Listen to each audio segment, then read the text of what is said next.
with Thrifty's Gaming News Podcast, also known as The Playground. Thank y'all for coming in. Thank y'all for joining. This is the part of the show at the very beginning. If you're watching it afterwards, fast forward until you start hearing voices, usually 1 to 2 minutes. I am going to be setting up and getting everything done. As you can see, the theme for tonight is Spider-Man. And so, Spider-Man 2 is coming out. Gonna have a great night tonight. Gonna really enjoy talking about this. We're gonna do some comparisons between one company's tentpole game and another company's tentpole game. Both have just released. What's up, RPG? Both have just released, and actually, sorry, Spider-Man hasn't released, but both have reviews out for it. Both have all of that, and we're going to discuss it. We're also going to be tonight talking about the differences in philosophy between Sony and Microsoft when it comes to how they're handling their respective game divisions. And we're also going to be discussing Blizzard. I haven't really talked about them much lately because I have no reason to. But they, once again, couldn't walk if that was like the only thing that they were meant to do. Like they can't put one foot in front of the other without tripping on a shoelace. So, we'll be back in just a minute. I'm going to share this out. I would ask that those of y'all who have already come in, bear with me, watch the beautiful train scene. We had a hitch in the giddy up when I was trying to get this game downloaded again.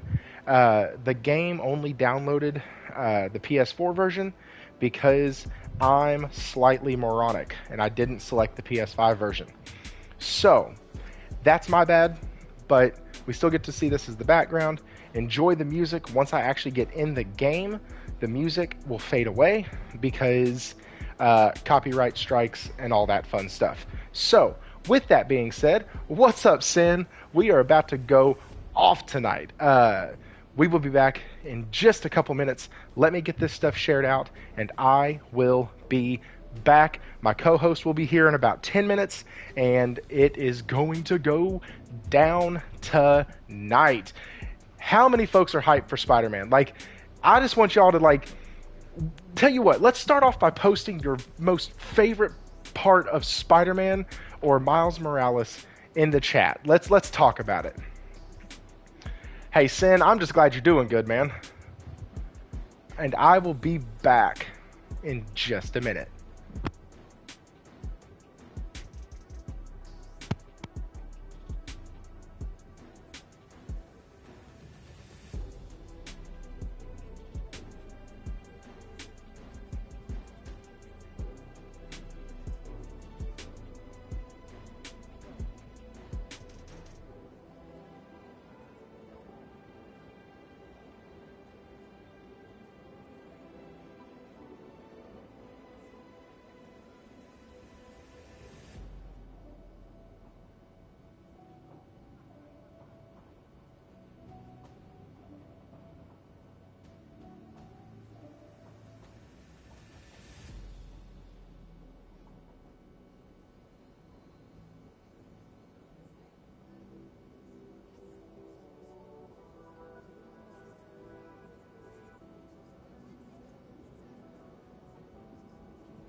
All right, guys, I am back, and tonight for the game Spider-Man 2. I cannot tell y'all how excited I am about this. I cannot tell y'all how hyped I am for this game. Guys, I loved the first one, probably beat it 2 or 3, maybe 4 or 5 times. But who's counting, really? And oh yes, Will, thanks. Hit the chat, guys, or hit the like, guys. Hit the chat, like. Guys, oh my god, I have beaten Miles Morales twice. I think twice. Yeah, because I beat it on the PS4 because I couldn't secure a PS5 day one, and then when I got the PS5. Henry, you're gonna like it.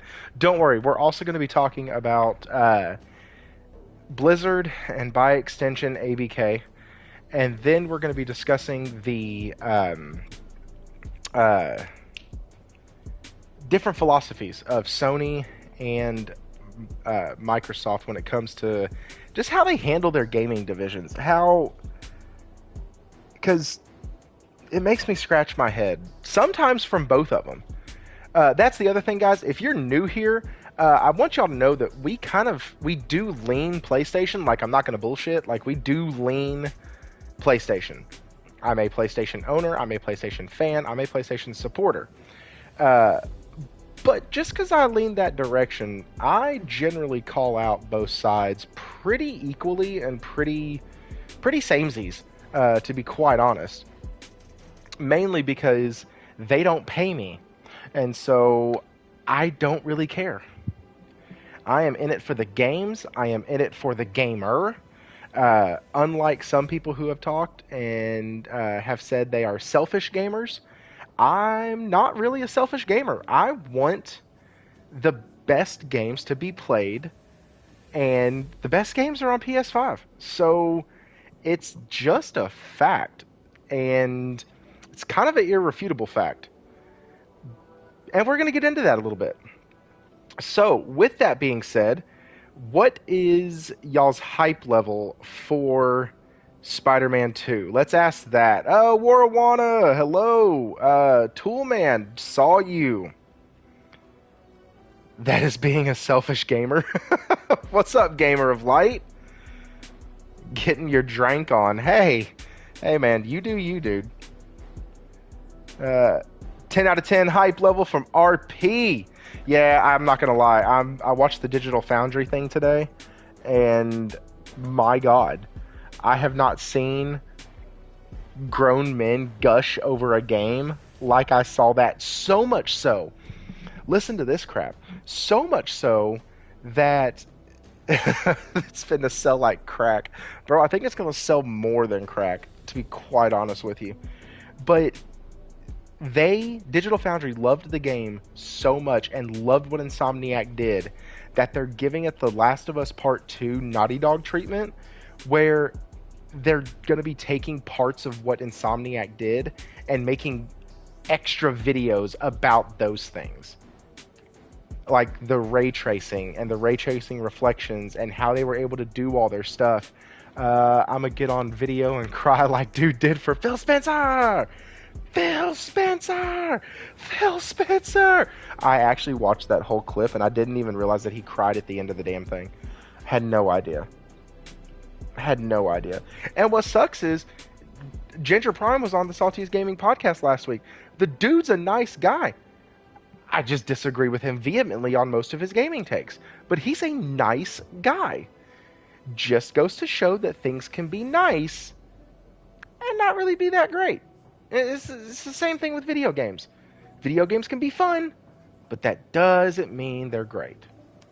Dude, I saw that. So DF was talking, and they were like, yeah, this can hit 90 in some spots, 85. Really doesn't ever drop below 60, but it'll bounce between like 65 and 85. And I'm like, wait, what? Like, so you mean and if you turn VRR on, in that uncapped frame rate mode, it like takes away the judder and takes away, you don't even notice the frame drops. So I don't quite know how all of that works because I'm definitely not a tech guy, but that sounds freaking cool to me. And quality uncapped is going to be pure heat. Man, I hope so. If that quality mode uncapped can hit 40, that's awesome. I also heard them talk about how if you have it hooked up to a 1440p PC monitor, that the output will actually be 1440p. Because those monitors somehow they have upscaling technology or something in them that brings up any of the 1008p up to the 1440, so you can get kind of the best of everything, and I think that's really cool. What's up, Josh? And what do you mean, like mine? He cool, but he was stupid for that. That's true. Michael, it's too bad that there aren't more PS5s out there. Might hurt its amount of sales. Honestly, so I was thinking about this the other day. There's about 45,000, Jesus, sold yesterday. No, there's about 45 million PS5s out there. But I think most people who have a PS5 now are going to be getting Spider-Man 2. What is up, Hero Down Under? My Aussies are here. Let's go. Now I just need retro, because if I'm not mistaken, given everybody in the chat, because I actually care about my community and I like to know where everybody's from, I think I have every coast of the United States covered. I have Australia covered, and I need retro or Wooly to get in here so I can get the UK covered. Because, you know. What's up, JC? Man, it's a good night. Guys, hit that like button. I've never just started playing... I've just started playing Christian Never Sleeps DLC. 2 missions left to complete tonight. Christian Never Sleeps? Do you mean the city that never sleeps? Like the Spider-Man thing? This game will sell PS5s. That's what it was built for. Bro, this game was built to literally just let Insomniac sit there and flex on everybody. No, Hero. He's not coming. I'm saying I need him or Retro to be in here, so my chat will have somebody from Australia, all 4 coasts of America, and the UK. You good, man. You go for reasons. Yeah. Yeah, City That Never Sleeps, Spider-Man 2 will do fine. They are building it with consoles.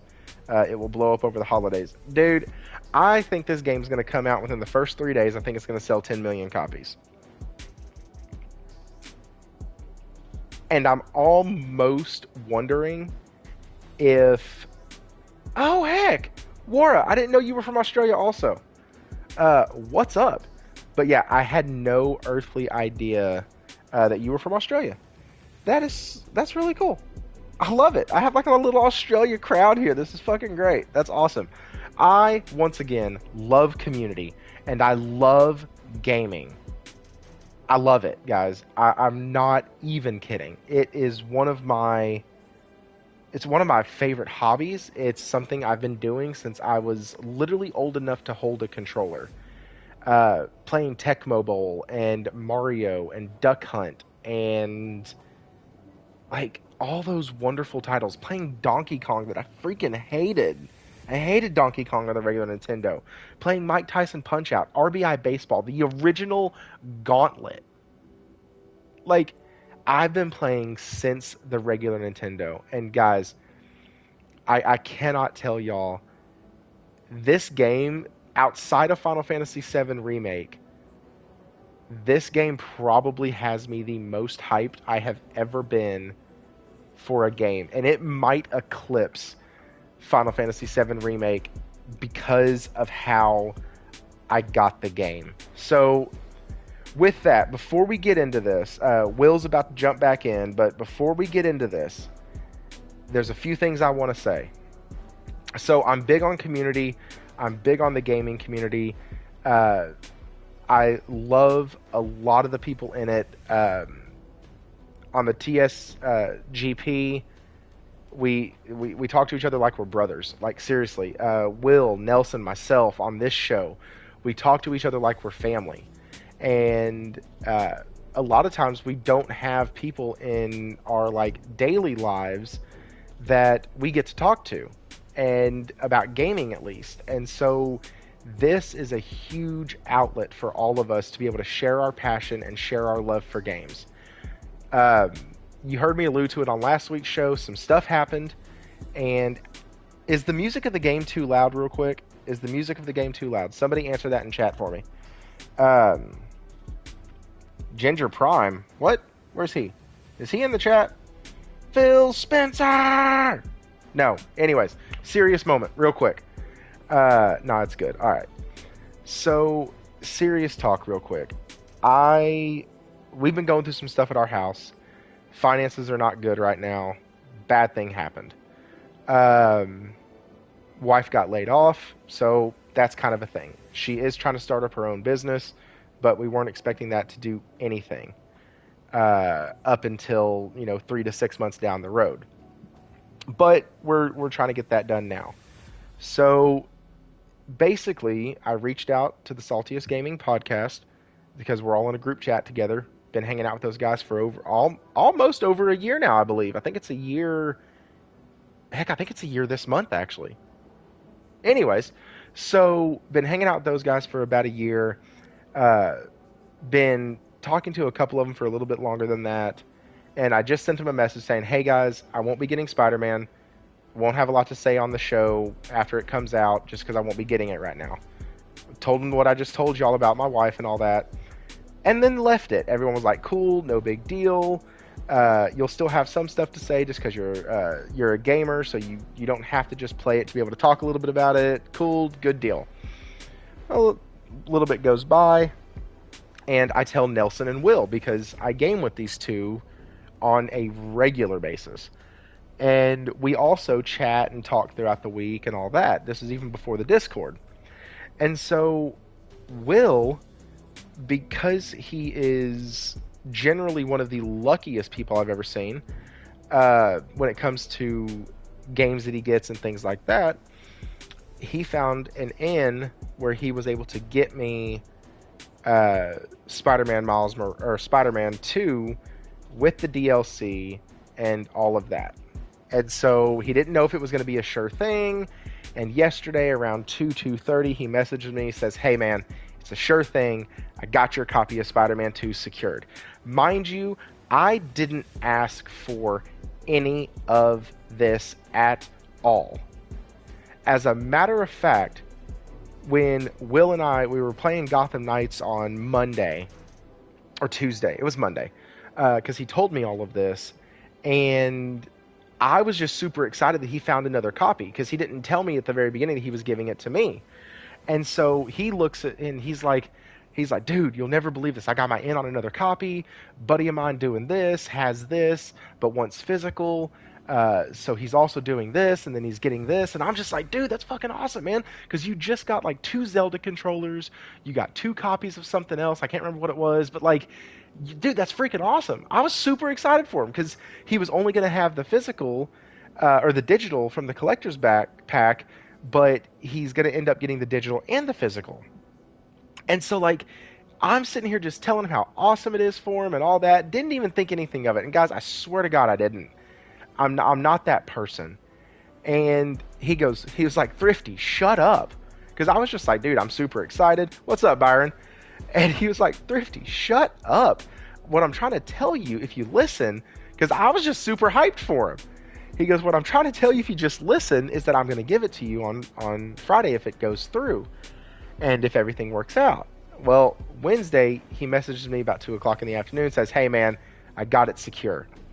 Didn't tell anybody, nothing like that. Will didn't ask me to tell anybody. He wasn't going to make a post about it, nothing. And so I just kept it hush-hush because no reason not to. But then the real Innate from the Saltiest Gaming podcast hits me up while Will and I are playing last night, because we're playing through Gotham Knights right now. And guys, if you bear with me, I promise to God I will get to the stories but this stuff has to be said, okay? This stuff is about the gaming community, so just bear with me. If you want to come back to when we're bashing Xbox or to talk trash on Sony or whatever, we can come back in about 10 more minutes because this is important. So the real Innate hits me up, and he's like, "Hey man, what are you doing right now?" And I was like, he goes, "No, I need you for about 5 minutes, and I need you to go ahead and get your PlayStation out." And I was like, "Bro, I'm on my PlayStation. I'm playing Gotham Knights right now." He goes, "Awesome. I just need you for a couple minutes." I was like, "Okay." I legitimately thought that we were like going to join somebody's stream, or he wanted me to watch something, or he wanted me to join a game real quick to like listen to what somebody was saying, whatever. And he gets on and he joins the chat with Will. And he's like, "Hey, I need you to enter that." And I was like, "Enter what? What the fuck are you talking about?"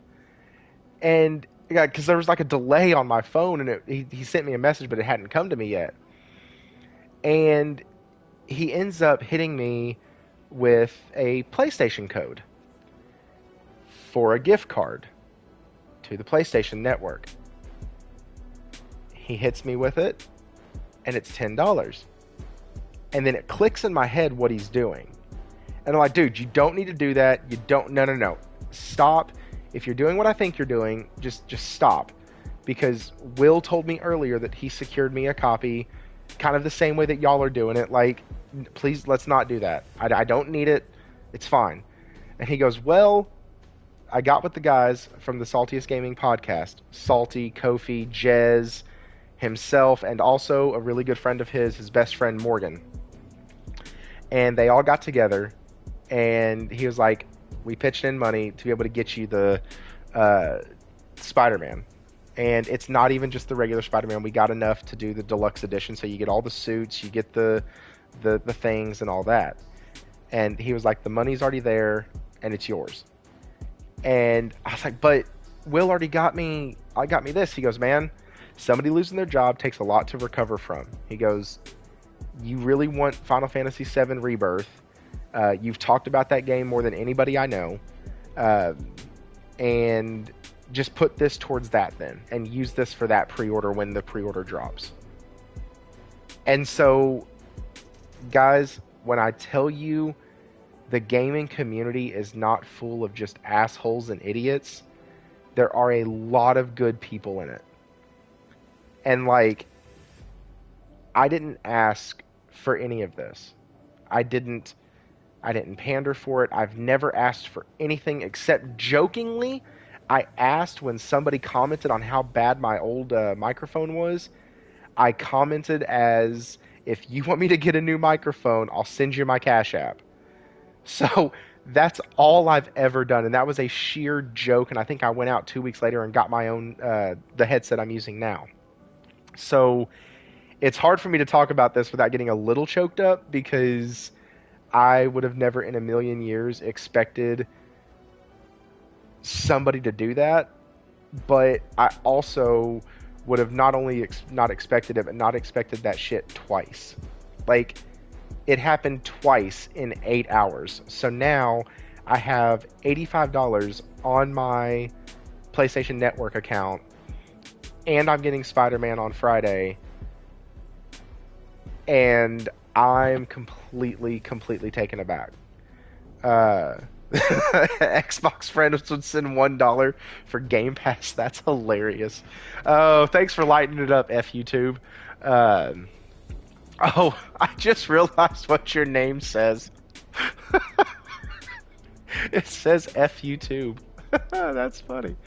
Wash his hands, wash his hands. Oh, we're clapping with suds. Yay! Thanks, guys. But huge shout out to Will, and a huge shout out to Innate, to Creative Kofi, to Salty, to Jez, and Morgan. It was so awesome. If you ever hear this, it was really awesome for what you did, and you did it on your birthday too. So I really appreciate that. All right, guys. With that being said, I am guessing that Will is back and ready to discuss. Let's freaking go. I am hyped. I'm excited. That like count is way too low for the topics we have tonight. Let's get it up, guys. Hit that like Let's button. do it. Hey, also, we have a Discord. Holy crap. We have a Discord. It's just people talking about gaming all fucking day long. That's all it is. It is literally talking about gaming all day long. Occasionally, we talk about our children. Like, it is fantastic. And if my technology illiterate ass can figure out how to share this thing, I will put it down in the chat, and afterwards it'll be linked in the description below. Ooh, I've always wanted to say that. It'll be linked in the description below. Press it for great content. Professional. Right? Like, we're getting shit started. Oh, we are 185 subs away from the first monetization goal. Let's push this thing out, get it out. The show is getting a lot better. I'm figuring it out. They say it takes usually about a year, and that's about what it's been. So let me figure out how to share this gosh dang channel. I know there's a way to do it because I've done it once before. I am computer stupid. Let me try this. Hang on. Hey, Will, how are you, man? What are you doing? What are you playing?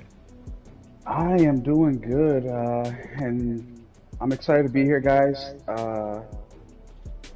Man, I'm just super excited for Spider-Man. I am just so excited. And part of that excitement, about 10% of the excitement of Spider-Man, is that Thrifty will be joining the majority of us in that journey of that game on Friday. And I heard the beginning of the podcast. I was listening to Thrifty, and Thrifty's just such a nice guy. So when I found out about what's happening in his life, and I got the opportunity to get I got my collector's edition pre-ordered back in July, and I forget with PlayStation, which is something that we can get into in a little bit, which is a big negative thing in my opinion, is that with the collector's edition, they send you a digital code and a steelbook, no physical game. And I'm a physical guy, man. Like I love Pause. physical. Pause. And even yesterday when we were playing Gotham Knights, I was playing a different game, which I will talk about in a little bit. I told Thrifty, "Hey, let me just get out of this game real quick and pop in Gotham Knights." And Thrifty's like, "Wait, what? Pop it in?" And I'm like, "Yeah, I got it physical." So even it took him back a little bit, but I got an opportunity to get a physical copy for myself, and I already had this digital copy, and me and Thrifty been talking, and immediately he came in my mind like, Thrifty needs this. So I hit him up, and I was like, hey, there's a situation, and I didn't have 100% confirmation yet, but as soon as I did, I kept him in the loop the whole time, and bam, it went through. So I'm super excited that he's gonna get a copy as well. Out of all the people that I know, he probably deserves it the most, and he needs it the most. So I was just happy that I was able to help out when I could, man. Because we all know, man, like it's not fun if you're the only one having fun, and that's something that I noticed with the PlayStation community is that we all encourage each other. Yeah, we talk a lot of shit. Yeah, we can get petty at times, which stick on around for the podcast because I do have something to say about that. We about to get petty as shit tonight. I am gonna get super fucking petty. So if you're sensitive, I'm sorry. I'll tell you that in advance, but I'm not really that sorry. But yeah, it's not fun, man. It's not fun when you're the only one having fun, and I'm just glad that the whole crew can get with it. I already saw that Nelson had his copy pre-ordered already since like last week or 2 weeks ago or something like that. So which is he's kind of like the other guy on this podcast when he can come on. So it was just cool that we were able to get that handled. And then of course the Saltiest podcast came through, man. So it's just been an amazing few days. I've been riding that high. All my friends are gonna be playing Spider-Man. All of us are going to be playing Spider-Man. I got a half day of work that day on Friday to play Spider-Man. My son doesn't have school that day because of parent-teacher conference, and he got good grades because of Spider-Man. So I'm just thanking Spider-Man for everything good in my life right now till next week Monday when everything goes back to shit.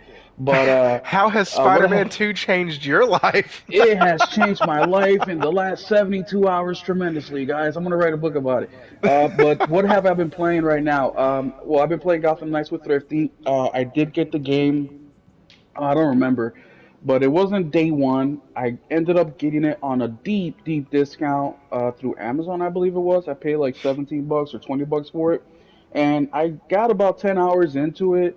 Um, I'm not a I know it sounds silly, but there's a couple things in the game that I'm just not too happy about. Plus, there has been tremendous games coming out this year. I mean, all if we start back in the beginning of the year, I mean, we had Forspoken, we've had Final Fantasy, and those are just the PlayStation games. That's not including Jedi Survivor, which I'm a huge fan of the first one. Diablo 4. I mean, there's just been so many games this year, and that's not including all the indie games that have come out as well. And one of the indie games that I have been playing is actually came out last year, but it's called Scars Above. It is a super low budget indie game, but it's very well made. I recommend anybody out there who is interested in like a sci-fi shooter, sort of like roguelike in a way, Souls kind of game, but without the difficulty, to check it out. I see it on the PlayStation Store all the time on sale for like 10, 15 bucks.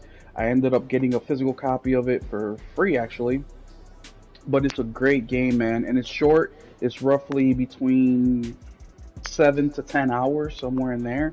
And I started it on Sunday to get me through the week to Spider-Man, and I'm about halfway done with it. So that's what I've been gaming on between Scars Above. Um, Sounds like you're on a journey. Dude, I've been on a journey, and Gotham Get Knights it? with Get it? Thrifty, You said you're halfway there. halfway there. Uh, Gotham Knights with Thrifty, and that game is so much better co-op than it is by itself, in my opinion. And I had to put Cyberpunk down after 220 hours. So that's what I've been Darn. doing. Yeah, I know, right?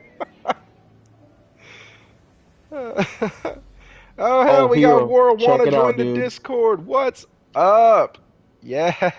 Marijuana's on the Discord. Let me say hi. Hey guys, I have two different, actually technically I have three screens up right now. I got my big TV with the live stream on it. I got my phone with the Discord on it, and I have a tablet. It's my work tablet, but I still have a tablet with the YouTube chat up on it. So let's go. Y'all can hit me up wherever you want to. All right. So, like Will said, I have been playing Gotham Knights, and I tell you what, this game has been kind of an ugly duckling story for me, to be honest. Because I got it when it was on sale. I was gonna do a review on it, and it just, for some reason, or either I was going to do a review or I did a review, but the game just didn't click with me, and I really wanted it to, because I really like the Batman stories. I like Robin, I like Nightwing. Never really been a fan of Batgirl, and I love Red Hood. Like, love him. He's fantastic. Not so much in this game, but in the general media, he's wonderful. His whole story is great. Ra's al Ghul, the Lazarus Pit, him coming back. Like, there's so much stuff. Joker killing him, sort of, not really. Like, so much stuff, so much depth with his character. He came for the suck in the cheeks. No, the story isn't bad. The pacing is weird, but the story isn't bad. And so I will tell you, I was gonna do a review on it, and tell folks they should get it. It's all this other stuff. It's this. It's that. Great, do it. Whatever. But as I started playing it a little bit more, I got really like kind of turned away by it. It just, something about it just didn't click with me, and I was like, yeah, this game is trash. I don't like it. It doesn't have 60 FPS. Oh, that's what it was. I literally couldn't break away from playing 60 FPS titles at the time. Uh, and it was really weird going from, I think I was trying to do another couple things in either Horizon, or I was playing Hogwarts at the time, or it was right after Hogwarts. And so it was really weird going from full VRR into Gotham Knights. It just didn't feel right. And the animations are off in the game to me. A few things look weird. And so I just didn't really get into it. And then, because I wasn't able to get Spider-Man, I started playing Gotham Knights to solve the itch of the superhero thing, right? And I really got into it. I played more than just the openings. I, already had my traversal ability. I unlocked a lot of stuff with Nightwing, started to get some more skill points, started doing missions, started like really figuring out how to systematically work through the map. Because on games like this, that's what I do. I have a process that I do every time, and it helps me kind of divide the game up a bit. And then I found out that Nelson had it. I found out that Will had it.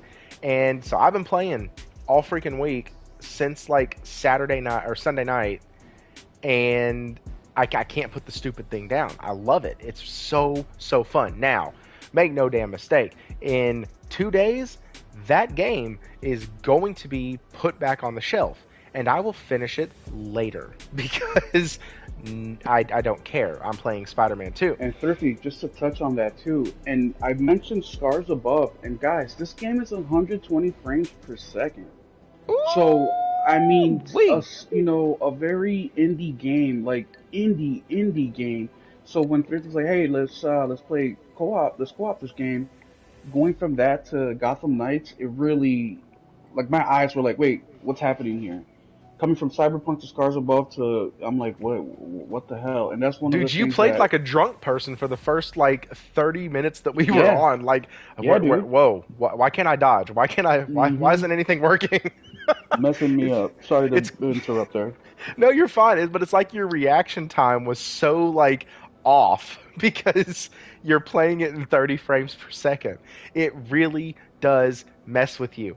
I don't care what Xbox will try to make you believe. It really does screw with you. And 60 FPS is a big deal. So, with that, big things happened. Monday, the embargo lifted. We've got reviews.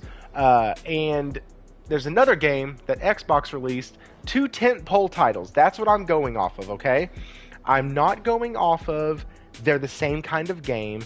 I'm not going off of, oh, well, one's an action-adventure game with RPG elements and one is a racing sim. You can't really compare the two. Bullshit, and I'll tell you why, because here's how we're doing it. I was listening to Dreamcast Guy the other day, and he's been doing this thing lately where whenever he goes over like the review roundup, he'll read the top review and he'll read the bottom review. Obviously, he picks ones that actually have substance to them, but that's what we're going to do tonight. We are going to look at Forza, and we're going to look at Spider-Man. We are using Metacritic, and we are using the highest review and the lowest review, okay? We're going to talk about them. We're going to kind of compare the two and see what both games are getting praised for and what both games are kind of getting dogged for. So, with that being said, let's go ahead and get reading. I have these on here, and I hope y'all noticed tonight I'm a little bit more focused. I'm a little bit more on top of it.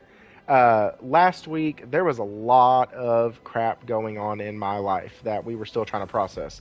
So, I was a little not okay. All right, so here's the fun fact. PlayStation 5, critic reviews, the game is sitting at a 90% universal acclaim with 0 mixed reviews, 0 negative reviews, and 122 positive reviews. There's actually more than that, but for some reason, they haven't all came through yet. And you can actually read the TBD reviews, but they don't have a score on them, so I left all those out. They all looked really favorable too, so it wasn't that big of a deal. Excuse me. So we'll start with the top one. It's from Cog Connected. It is a 100, okay? And here's what they say. Spider-Man 2 is the greatest superhero game ever made, period. The way it builds off the foundation laid by 2018 Spider-Man is a shining example of how to create a sequel. It pulls no punches when evolving the experience, delivering an unforgettable ride that unequivocally demands your attention. Other developers need to take note. This is how you expand a franchise. Spider-Man 2 caught me in its web from the opening scene and didn't let go until the credits rolled. Now, excuse me, I need to go play it again and again and again. Yeah, bro, I can read, Josh. It's super crazy. I can read. Ryan, what's up, dude? Guys, we got 22 folks in here. I need to see 22 likes. Let's see how we're getting on in that. Let's see. Oh, we got 14. All right, which one of y'all doesn't like me? That's what I want to know. Because if you don't like me, say it with your chest in the chat. And if you're not subscribed, let's subscribe. But one and done games, right? Yeah, exactly. I have tons of hours in the original Spider-Man. I got 75 hours, I think, in Miles Morales. And if you know Miles Morales, you can beat the game in about 20 hours. So, yeah. One and done, though. Yeah.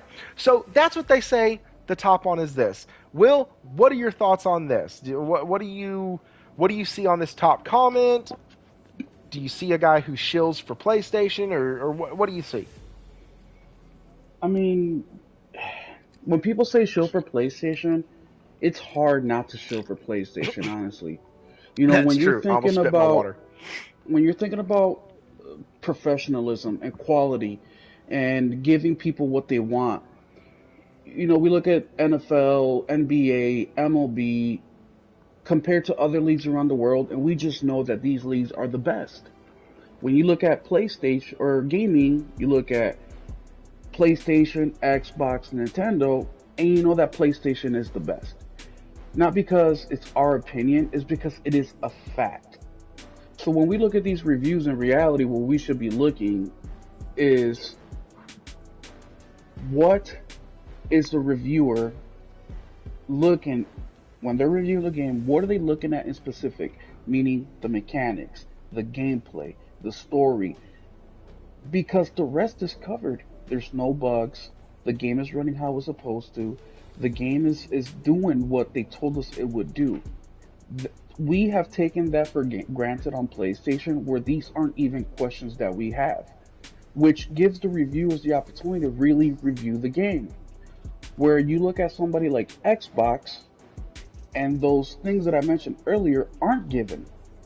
So a lot of the times with Xbox, the focus is so much on the bugs and as the game running that we actually forget, or we don't forget, but there's no point into continuing on into reviewing the mechanics and the gameplay and the story, because the art style, because Xbox hasn't done the bare minimum, the basics, just to get the game running. And I don't mean to deviate here, but About to say, you jumped to the second part of this topic. I did. I went from bottom to top. I mean, I do that sometimes. Pause. But Hey. I just read a review today regarding the 60 frames on Redfall, and basically it said that, hey, even with this upgrade in frames, it does nothing for the game really. Everything else is still broken. So this reviewer, yeah, I give him the benefit of the doubt. I don't think he's a pony. I mean, he may be, but he's just speaking facts. It's just the way it is, and I know that's gonna hurt some people's feelings, especially on the Xbox side. But look, man, learn how to tie your shoes first before you're able to run.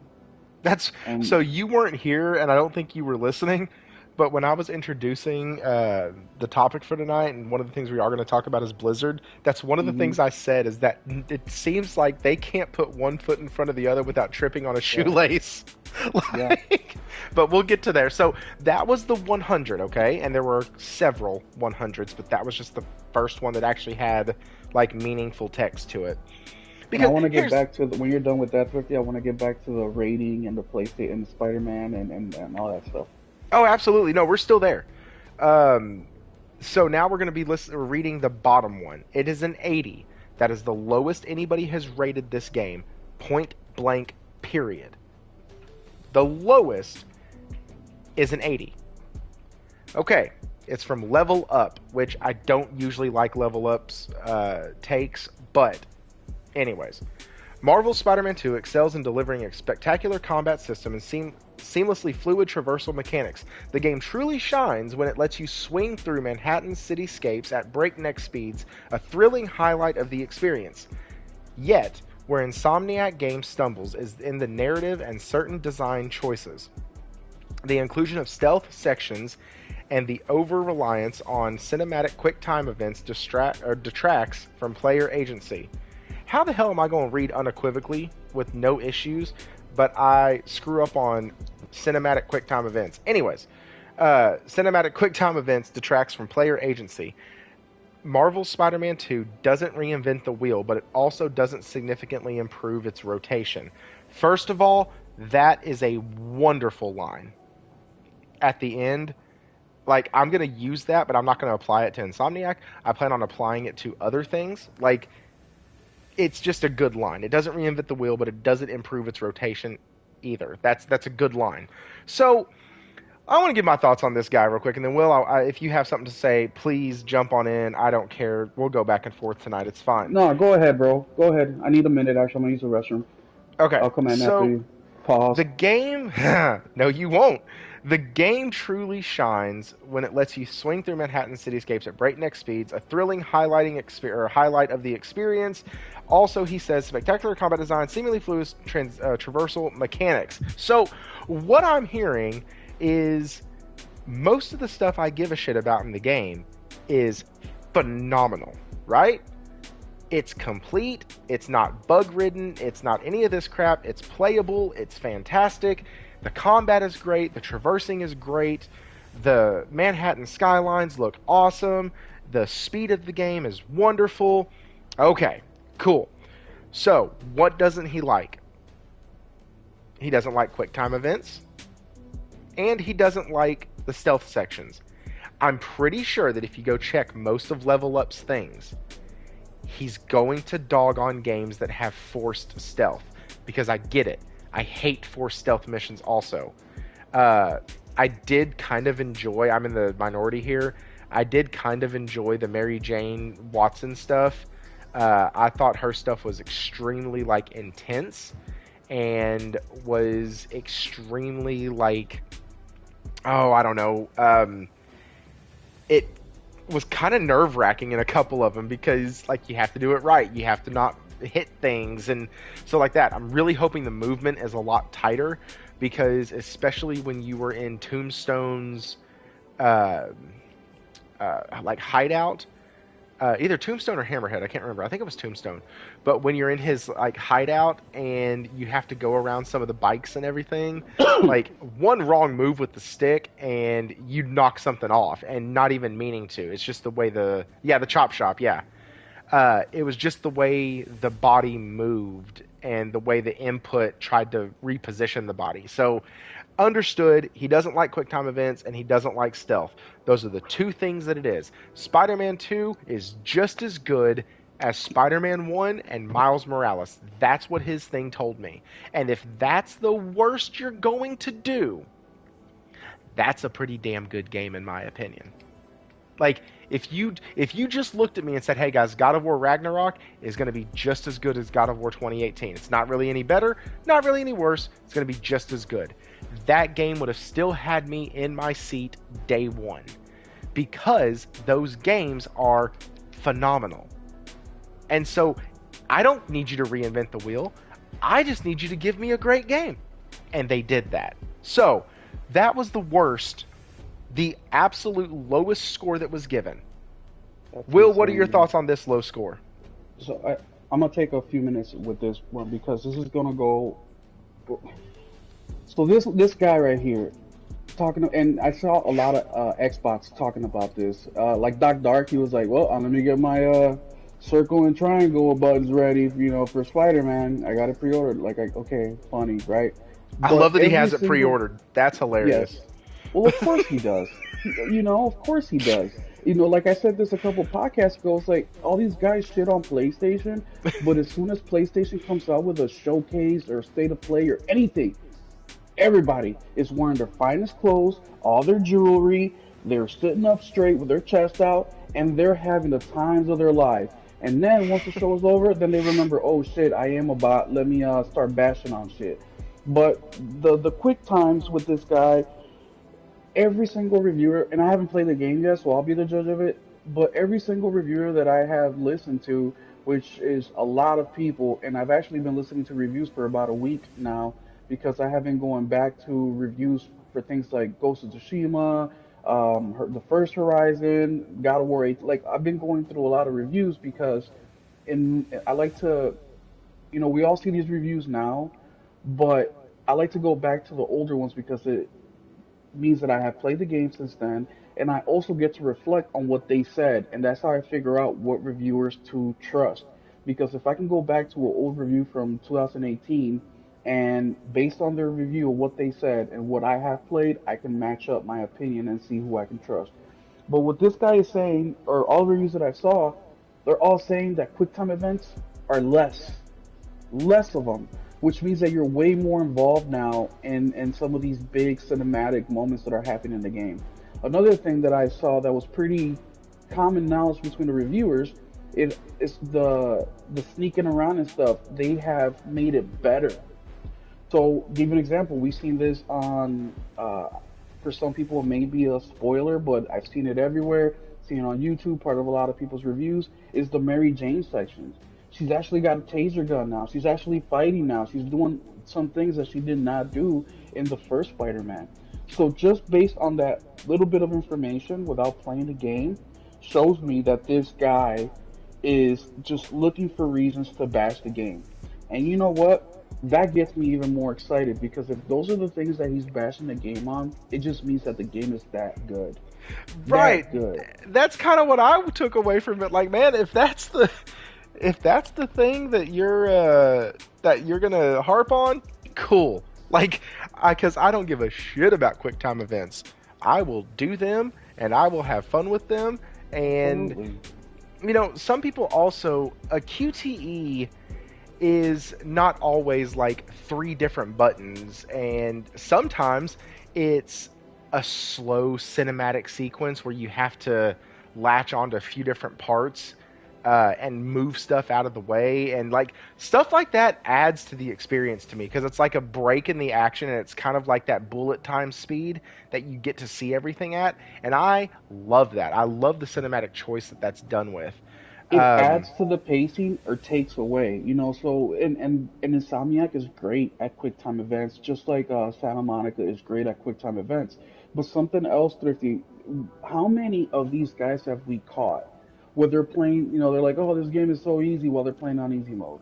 Or all the QuickTime events are so boring where they change the accessibility of the game to like one button press for everything.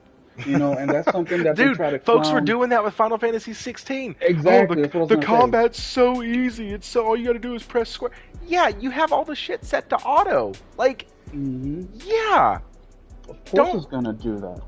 don't look at me who took 30 minutes to beat the last freaking boss because I was literally my hands were tired by the end of it Yep, because I yep. had to move and select and try and like button presses and combos and remembering what goes where and where I have everything mapped and holy shit balls. And you Like, saw it with me yesterday on Gotham Knights, where you're like, "Oh, dude, you did more where you push R1 to get the special abilities." yeah. Like I was doing that like crazy. So my goal was just to, melee so I can build up my special attack and then do my special attack and try different things. And one of the things I figured out yesterday is when I throw a little bat, star knife thingy. If you have that mod on there, you can actually freeze your opponent. So when you go in with a heavy melee, the damage is incredible on there. But those are the little things that a lot of these guys are just trying to get the review out as fast as possible. But the magical thing, I'll say this one last thing and I'll shut up, Therapy. The magical thing about this all, how many reviewers got the platinum for Spider-Man 2? A A lot of them. big portion of them. And all them bitches are posting to Twitter going, I got it. I did it. Yeah, greatest platinum. And I'm like, damn. Dude, I'm at the point where I want to send Sony an email and be like, dude, stop marketing. Please just stop marketing just because stop. You They're don't doing need it it. for you. You don't need it. The game is that good that you're getting free marketing. So take those few $1 million, well, a lot of millions of dollars that you're investing into trains and freaking life-size hammers or building-size hammers.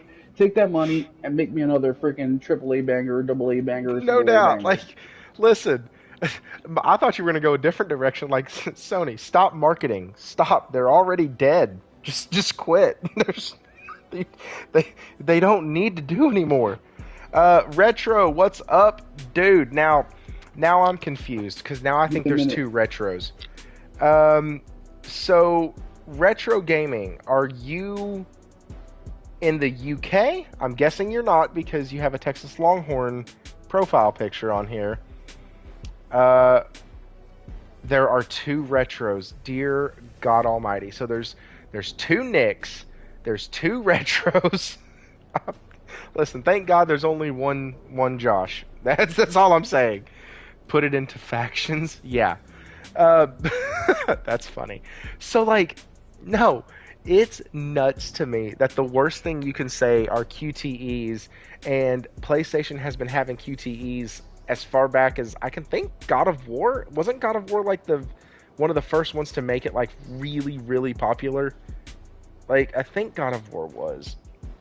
But so let's get over to Forza. Now, I will tell you this. This is the Series X reviews. Funny they don't offer a Series S review section, but anyways, it is a Series X review. The PC score is lower than this, and the reviews are way worse. So, I'm being nice, Xbox. See, I'm being nice. I want to point that out. We're being nice here on the playground for now. And okay, so it's an 85 on the Series X. It's an 82 or 83, sorry, on PC.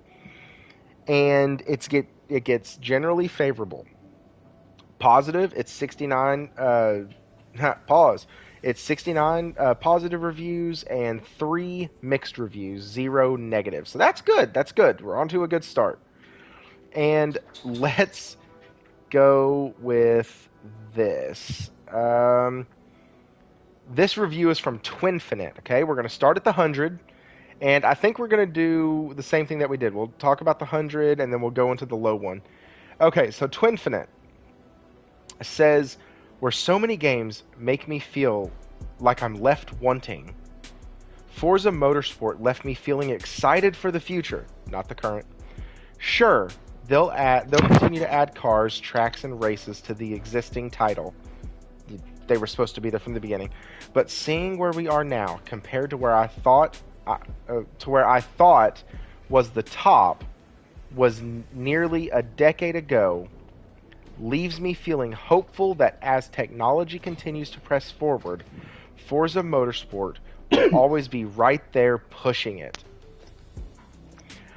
So this guy sounds like he was higher than me when he wrote this, but like listen to what he says. Like, and Will, I know you caught it, and I know I made a little Yeah. comment about it, but listen to what the dude says. Forza Motorsport left me feeling excited for the future. Yep. And that's a Okay? common theme. That's a very common. It's actually an Like, expected theme. it's an expected theme now. Like, I'm not Yeah. excited for the game now. No. No. I'm excited Dude, for the potential and the these reviewers sound like the chick who likes the bad guys. Like, I know I'm gonna get hurt, but his criminal record, his tattoos are just they do it for me. He's not born like that's what these guys sound like. They're in love with potential instead of what is. That's what I get so let me just calm down, dude, because it's so but frustrating. I was about to get into my rant, but man, no, save your rant. Save your rant. I promise you'll get to do it tonight because I know, I it's know, I gonna know. be fun here in a minute. So listen, guys, it is the damnedest thing that I've ever seen that a game can get 100 from somebody, not based on its merits of how the game is now, but based on its merits of what could be in the future. They have these damn people so brainwashed that they look at a game and go, man, This game, sure, they're going to add cars, they're going to get tracks and game modes. Yes. I fully believe, hear me, before I lash out, hear me. I know that they will make Forza better. I'm not dumb enough, naive enough, or nearly as big of a Sony pony as some people think to be able to look at that and go, they're not going to improve it. Okay? I understand that. But the fact is, the game came out, it released incomplete, and they came out and said, okay, I'm unique. You are unique. Hook 'em horns, or down with the horns, depending on the day that it is. But guys, when you look forward to the future with a game title that just came out, and it's not for reasons of, God, I can't wait for a sequel. It's reasons of, I can't wait for them to add the cars, the tracks, and the game modes. Like, that's a problem. And this is the best review on here outside of two others that were like one sentence long. And we're like, the game's great. It broke ground in the racing sim genre. Okay, you're an idiot. Cool. I'm going to go to the next one that actually has a little bit of substance. And I don't know Twinfinite from Adam. I've never looked at any of his reviews, never saw any of his things. I literally pulled this from the website about an hour and a half ago. And it struck me that the first thing this guy mentioned was being excited for the future. My dog, I want you to understand, you got to be excited for now. Like, these games are coming out now. I am not excited for the future of Spider-Man 2. Hell no. I'm excited that when this game launches, I get 30, I get 40, I get 60, I get 90, I get uncapped, I get 1440, I get 4K dynamic. I get all of this day one. I ain't got to look forward to the future in this. So, that was the best one. Let's go to the worst. And Thrifty, before we go to the worst... No. Yeah, quick, go ahead. And just to kind of show you what Thrifty's talking about here, these got... it feels like you're speaking to worse than children. I got into a discussion with a guy about Forza specifically and Spider-Man, and he says that IGN gave Spider-Man an 8, right? So there is what they call, I forget the name that they use, but I think it's something like the Xbox tax, meaning that any reviews with Xbox is automatically lower because it's Xbox. And I say to him, well, if that's the case, then IGN gave Spider-Man an 8 when most people were giving them 9s and 10s. So based on what you're saying, they're also a tax on PlayStation because while the majority of people are giving them 9s and 10s, you're giving them an 8. Like, it just doesn't make any sense whatsoever. And then he says, well, Spider-Man is missing features too, like New Game Plus. And I was like, New Game Plus? I was done. New Game Plus. It's missing features. Yep. Feature, you mean? And it's a feature and it's not even a feature. It's an add-on. You know, yeah, it's a freaking like a bonus that I don't even care about it until I beat the game anyways, which will take me about a week and a half to 2 weeks. So like, really? If that's your okay, so if that's your thing, then no. Also, everybody knows that IGN always rates superhero games kind of low. They're not very friendly to them. They weren't very friendly to Guardians of the Galaxy. They weren't very friendly to Spider-Man. They weren't friendly to Miles Morales. They've never really been super friendly to superhero games. They just don't like them. They're also not very friendly to superhero movies. It's a theme. People are burnt out, and that's okay. That's okay, because even their review, if you read the IGN review, it's actually not... Like, I'm reading the review going, damn, how'd y'all give it an 8? When y'all's review makes it sound like a 9 to a 9.5. That's what I want to know. Like, y'all sound like y'all capping right now. That's all I'm saying. Okay, so this review that I'm about to read is even better because it's from Xbox Achievements, okay? It's from Xbox Achievements. I strategically picked reviews that did not have, like the high reviews, that did not have anything PlayStation in their title. And I did the same for Xbox. But the low reviews, if one of the lowest reviews in Spider-Man would have been from a PlayStation channel or a PlayStation reviewer, I would have done that. But listen, Xbox Achievements says this. He gave the game, or she gave the game, they gave the game a 70. A 70. The truth is, Forza Motorsports feels like it was released to tick a box on the Game Pass release calendar rather than it striving to retain its place as the pinnacle of video game racing. And if this is the future of Microsoft's first-party games, Game Pass might not be the big deal it has been treated as. Forza Motorsport no longer feels like a love letter to racing car fans, but instead feels like a leaflet someone has shoved through my letterbox. Damn. Like, Where's the lie, though? Right, where's the lie? There isn't one. And mind you, that game's like 120 gigs to download. Like, I ain't gotta roast it when it's coming from inside the house. Like, dude, I went to go pick up Sonic on Tuesday, and the GameStop guy, he is a Xbox player. That's the only console he has. And he was telling me on how he's probably going to get rid of it and get the new PS5 Slim because Xbox is just not there with quality and the games. Like, come on, guys. Wake up. I'm telling you, dude, it literally baffles me. Like, I can't make this shit up, really. Like, I'm not adding anything to these. I'm not taking anything away. Based review, absolutely. Dude, this dude is biased. He's going to get his Xbox badge taken away. He's going to get kicked out of the community. No more rooftop parties. No tattoo on his ass. He's just screwed. He ain't getting shit. He's not being invited to the Thanksgiving dinner. Nothing. He's done screwed the pooch on that one. Like, guys, I'm also... No more codes. I want to let y'all know that IGN, they have different gaming like sectors and different like reviews that come out from them. Oh, also, Twinfinite also gave Spider-Man a 100. I'm just letting Spider-Man 2. So I wonder if the guy is just trying to make a name for himself. I really do. I don't know.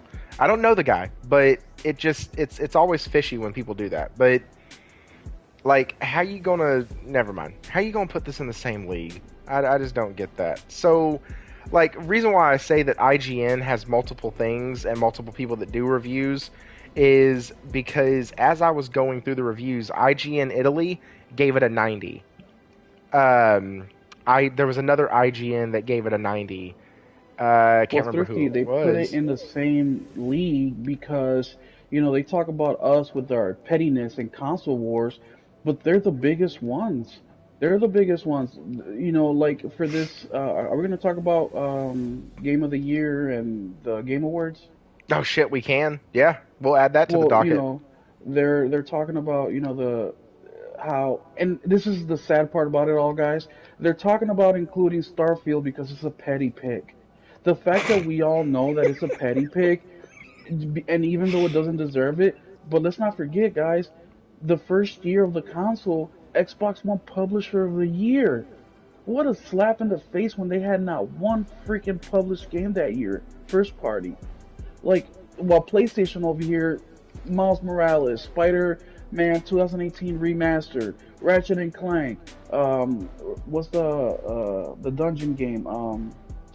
Baldur's Gate 3? No, not Baldur's Gate 3. The first year of PlayStation. The shooter. We talked about it yesterday. It's hard.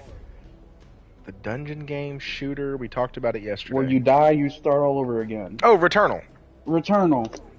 Like, these were the games, and almost every single one of those games was in the 90s. Every single game, or they were at minimum 80, 85. So it's like, what are you guys talking about? You guys are the ones that are keeping this console warring going. One, because it sells. That's the majority of Twitter or X is console warring. But two, it keeps things entertaining because we're at a peak now with video games where the quality is the best it has ever been. I mean, these graphics. I was watching a trailer for Mario Wonder with my niece yesterday, and her jaw was on the floor, and she's 11 years old. So it's not like she's played Super Mario World or any of these games, and even she's like, "Wow, these games are like a movie."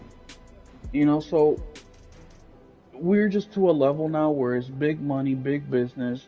They have to bring this shit up, and they do it naturally without even thinking about it. And then in the same freaking review, or in the same paper, or in the same tweet, they'll say something like, "But I love gaming and I game on all consoles because I'm a gamer."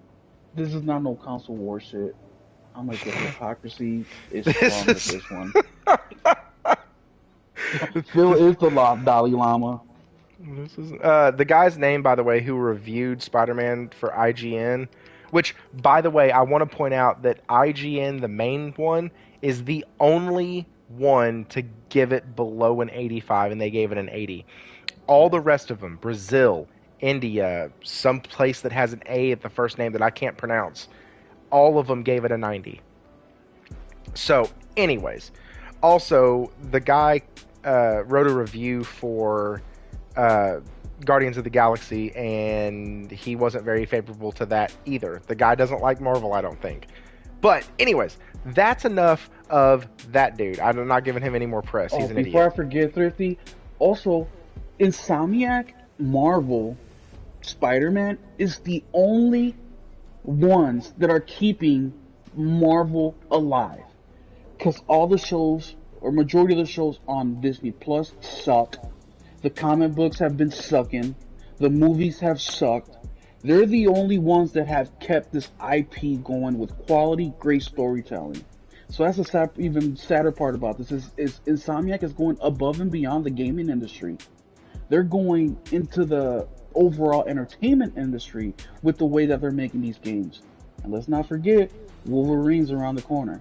So if you do not think that they're going to take everything they've learned from Spider-Man 1 or Spider-Man 2018, Spider-Man Miles Morales, now Spider-Man 2 into Wolverine, you are smoking crack. Whew. So, this is what the problem is. Like, you have That's true, JT. two. Guardians was good. Dude, Guardians was amazing. Yes. Guardians was fantastic. That game only failed because everybody was still like jet The lagged Avengers. from the Avengers. That's the only reason that game didn't do numbers. And Guardians of the Because Galaxy is my favorite superhero in the movies, in the comic books, and everything. They're my favorite. yeah, it's awesome.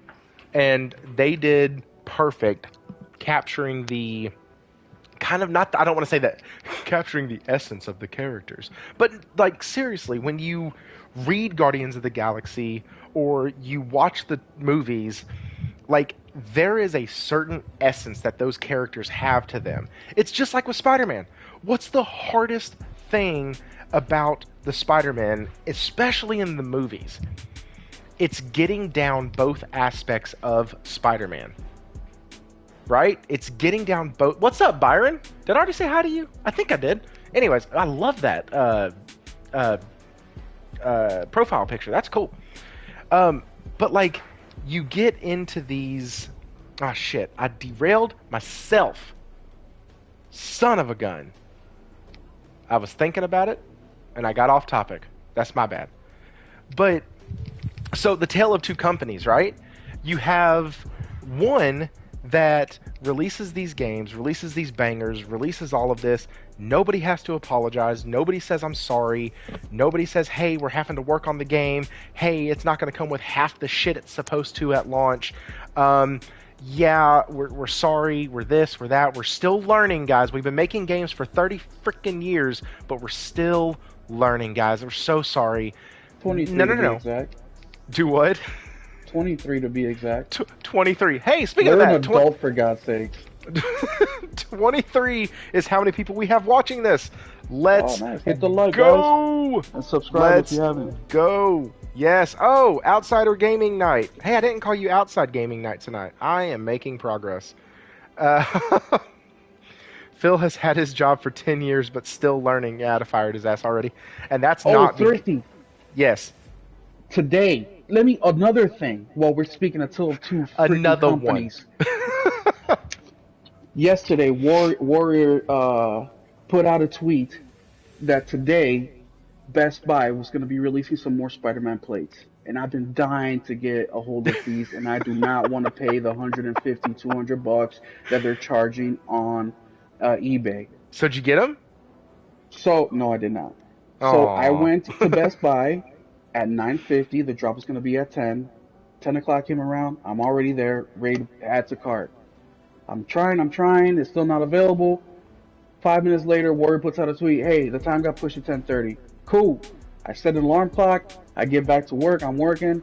I didn't even wait for my alarm clock. It's like 10:28, and I get back on my phone. I'm ready. Bam, bam, bam. As soon as 10:30 hit, my phone freezes. I get logged out of fucking Best Buy, which has never happened before. I'm always logged in on the app, and I cannot log back in. It keeps saying there's an error message. It's a Samsung, I go right? to the tweet.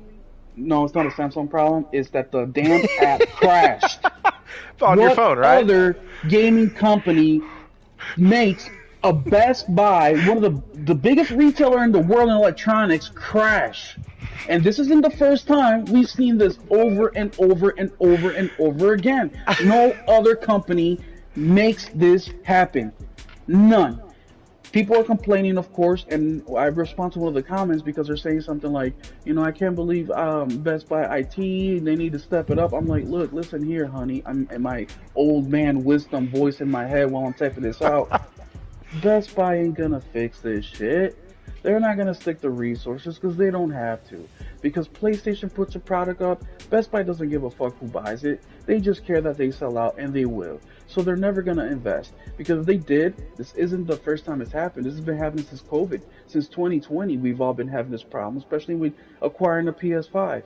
So they've had 3 years, and I tweeted something out of Best Buy, and I said, hey guys, at work, if I make the same mistake twice, I would be fired.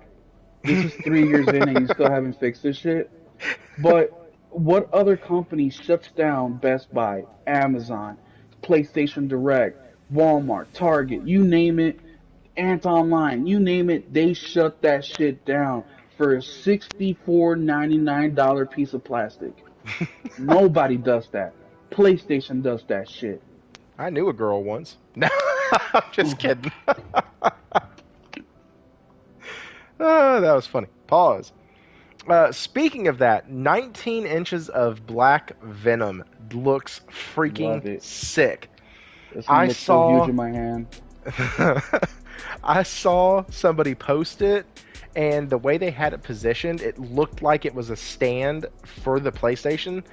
And so, it blended into the background of the Spider-Man 2 plates, and it looked like that's how it was supposed to be displayed. I'm not even kidding. Oh, hey, Thrifty, did you hear that the stand isn't a necessary thing for the Slim? It's an optional vertical? thing. To be vertical. You don't even need it for it to be vertical. It stands vertical on its own. It's just an additional accessory. I just found this out a couple days ago. So it really is just like the old... there was one of the PlayStations that did that, where you could just stand it up on its side. Yep. The PS3. It was the PS3, yeah. PS3 did that. So you don't even need the damn stand. So all that shit that they were giving on PlayStation regarding the stand, once the facts come out, it was worthless. It was just a waste of time. But that's just like the guy who said, they don't even have New Game Plus. It's a broken freaking game. Get the hell out of here. So that's the thing, though, guys. We're looking at this, and the worst thing that you can say about Spider-Man 2 is that it's just as good as Spider-Man 1 and Miles Morales. That's the worst thing you can say about it. Oh, and it has 4 stealth missions, which, yes, are annoying. I wish that I could...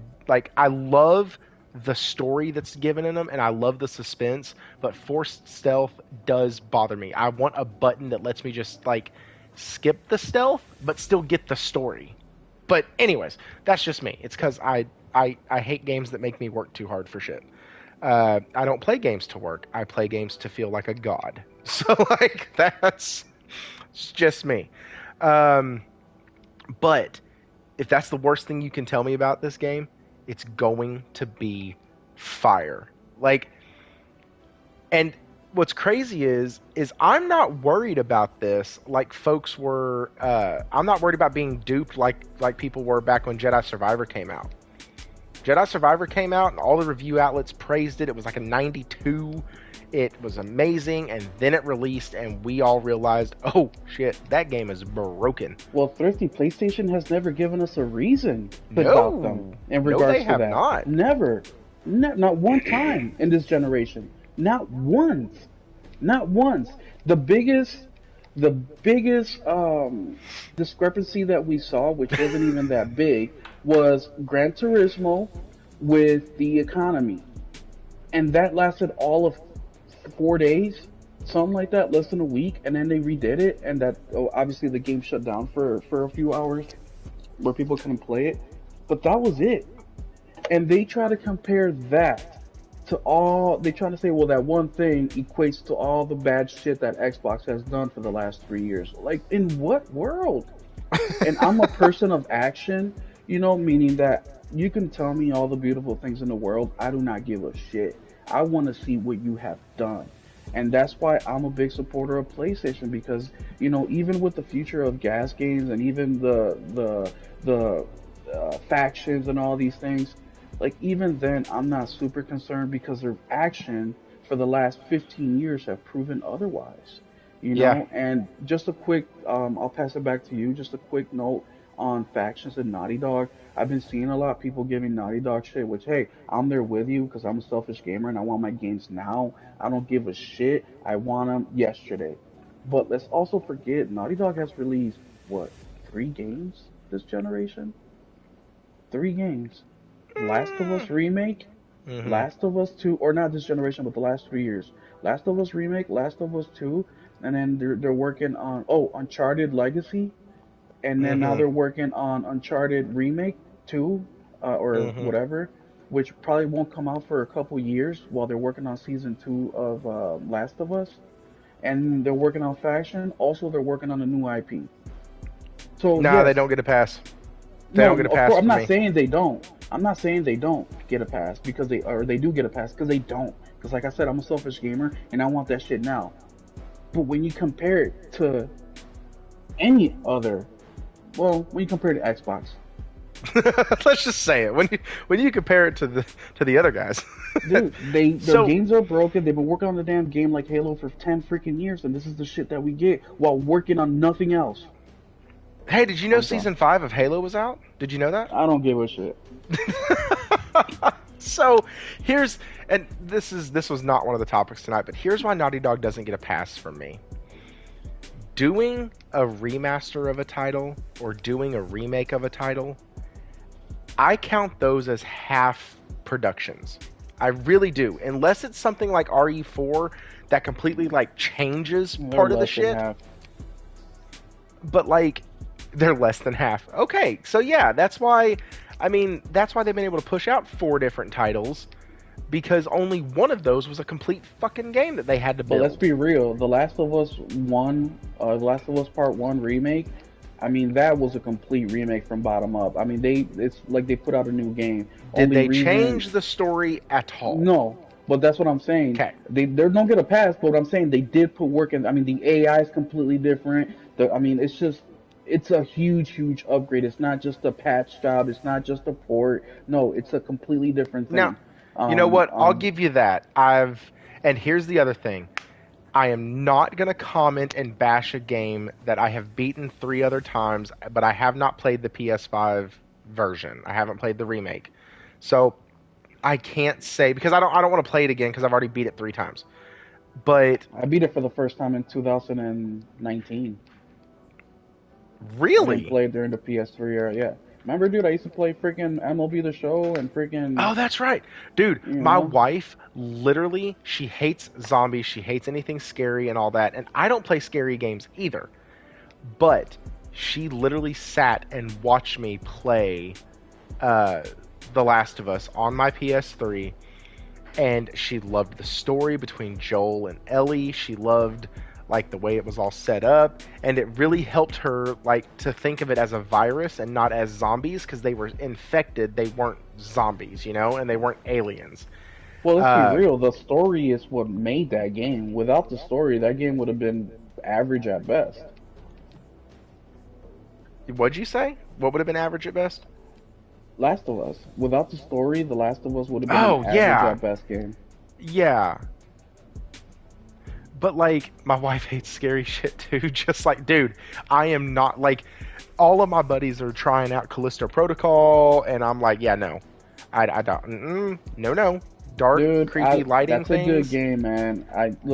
Me and Nelson talked about this. Now, this is strictly my opinion, guys, but this is a little bit part of my rant, where people are so quick, and I've had to discuss. And the reason I'm bringing this up is because I had this issue with Sonic as well, where it got good reviews. I mean, it's an 8 out of 10 game. Bro, I I saw somewhere that agree. it's like a 993 or something. Like, Yeah, no, it's a good game. I just think it's overpriced. I think it should have been a $40 game at release, day one, not a $60 game. And then, of course, scale it back as time goes on. So if you guys are looking to pick it up, wait a little bit till that price goes down. But I think it's an awesome game. But something that is stopping a lot of people, and mainly gamers, not reviewers, from doing this is they are so stuck on nostalgic that they cannot see the present. And I can relate to that a little bit because I remember playing Super Mario World, and to me, nothing's ever going to compare to that.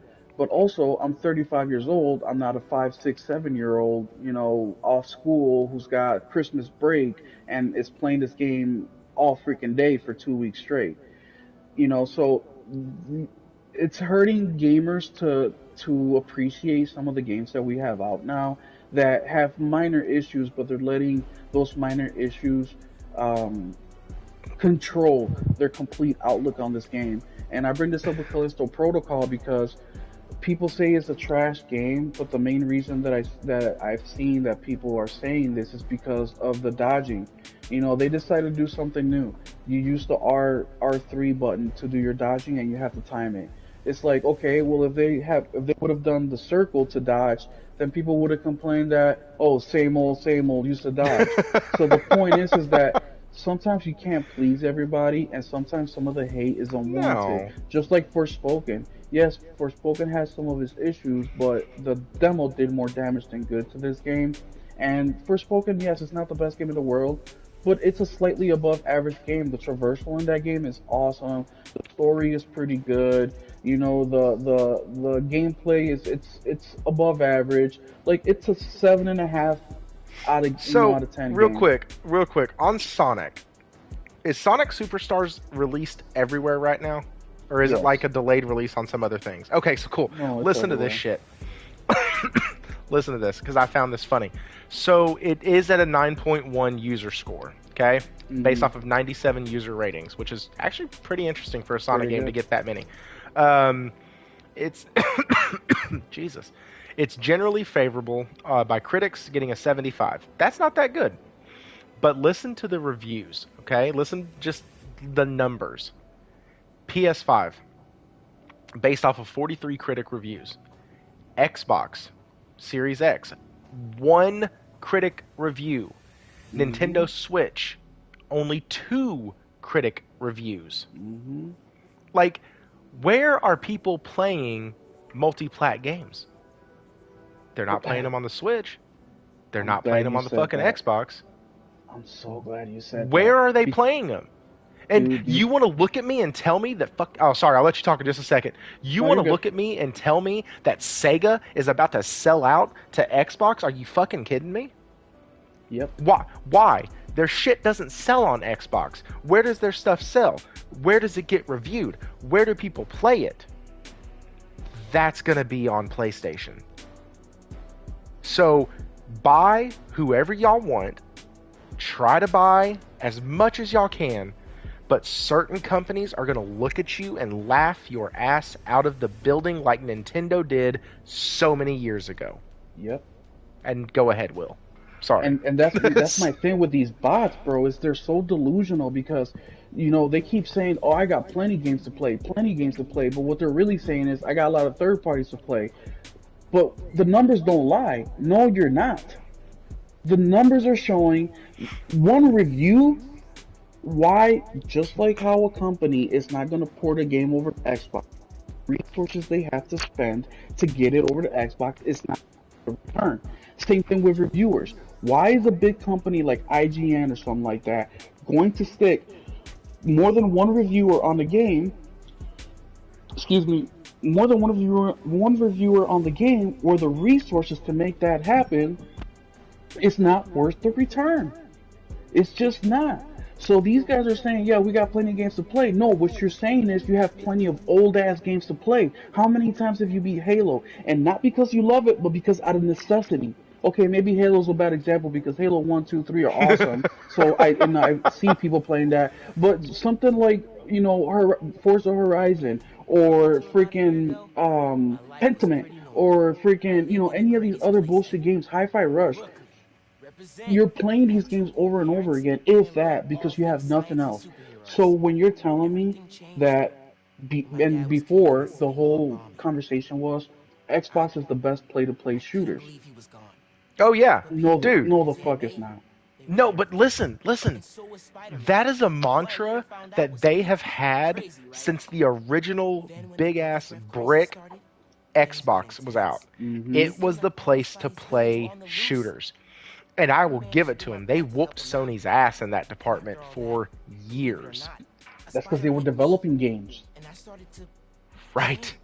They were Like, developing fucking games. They haven't. That shit's all out the window now. It makes no damn sense. I do not understand. That's like arguing with a 2-year-old. It's like, dude, you have no knowledge on anything. And I'm sorry to bring up Doc Dark again, but he's just such a great example because he's similar to me gaming wise, meaning that he really started gaming heavily, a few years ago.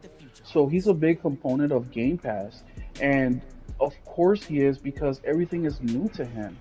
But for example, in 2020, my goal that year was, because things were slow at work, I had a lot of times in my hand, was I wanted to beat as many games as I possibly could, and I beat that year 75 games. And we're talking everything from AAA like Horizon Zero Dawn to small indie games. Um, I beat a lot of freaking games. I'll never be able to play that much in my life ever again, I don't think. I think I put in like 2,500 hours that year in PlayStation. It was ridiculous. Jesus. But everything was new to me. So it's like I'm tasting food for the first time. So I'm super excited. I'm super happy. But with Xbox, I said this a few podcasts ago. I got my son a Series S for Christmas. This is the first Xbox I ever had in my life. I beat the Halo. I was super excited for them. I got to Halo Infinite. I got halfway through it. I put it down. I moved on to the Gears of War. Loved them. I'm like, holy crap. So now my excitement level for Xbox games is going high. I'm like, holy shit, what have I been doing for, my whole life? After years, the fall from the mountain was hard, man. I was like, holy, like, what are these guys talking about? And now I'm in PlayStation. Of course, they're dropping at least two bangers a year minimum. It's been more like three. The promise that Phil made of releasing a high quality AAA game every quarter is something that PlayStation has been doing without announcing this shit. And third party, they run best on PlayStation. Best frames, best screen tear. You don't see that shit. It's just a night and day difference, man. You have the options. Like with PlayStation, I don't even have to ask, are we gonna get 30 and 60? No, we have that automatically. Shit, 40, we have that automatically. These things are just automatic. So it goes back to the starting of the podcast where we don't have to worry about the game working. All these features are there. So we can actually now just focus on the gameplay, the story, the art direction, all the things that we as gamers love because business is being handled on the PlayStation side. So, let's get into the second part of this because I think we've. Oh, real quick. So one of the things I want to point out, and this is why I took the approach that. Oh, actually, two things I need to point out. One, the Spider-Man picture in the market and the thumbnail for this, and in the Twitter post and the post I did to YouTube. Credit that to TCMF. The guy does amazing photos of games like Yeah, he does. that are coming out or that he wants. Like he has a really cool Ghost of Tsushima 2 one, And uh, and consoles. and consoles, dude. The stuff he does with his console stuff and the way he sets up his pictures, it's second to none. Asked him before if I can use his stuff. He's totally cool with it. But I do want to give him a shout out on here. It's TCMF Games. He has a YouTube channel. He's fantastic. 3 videos a week, every Monday, Wednesday, and Friday.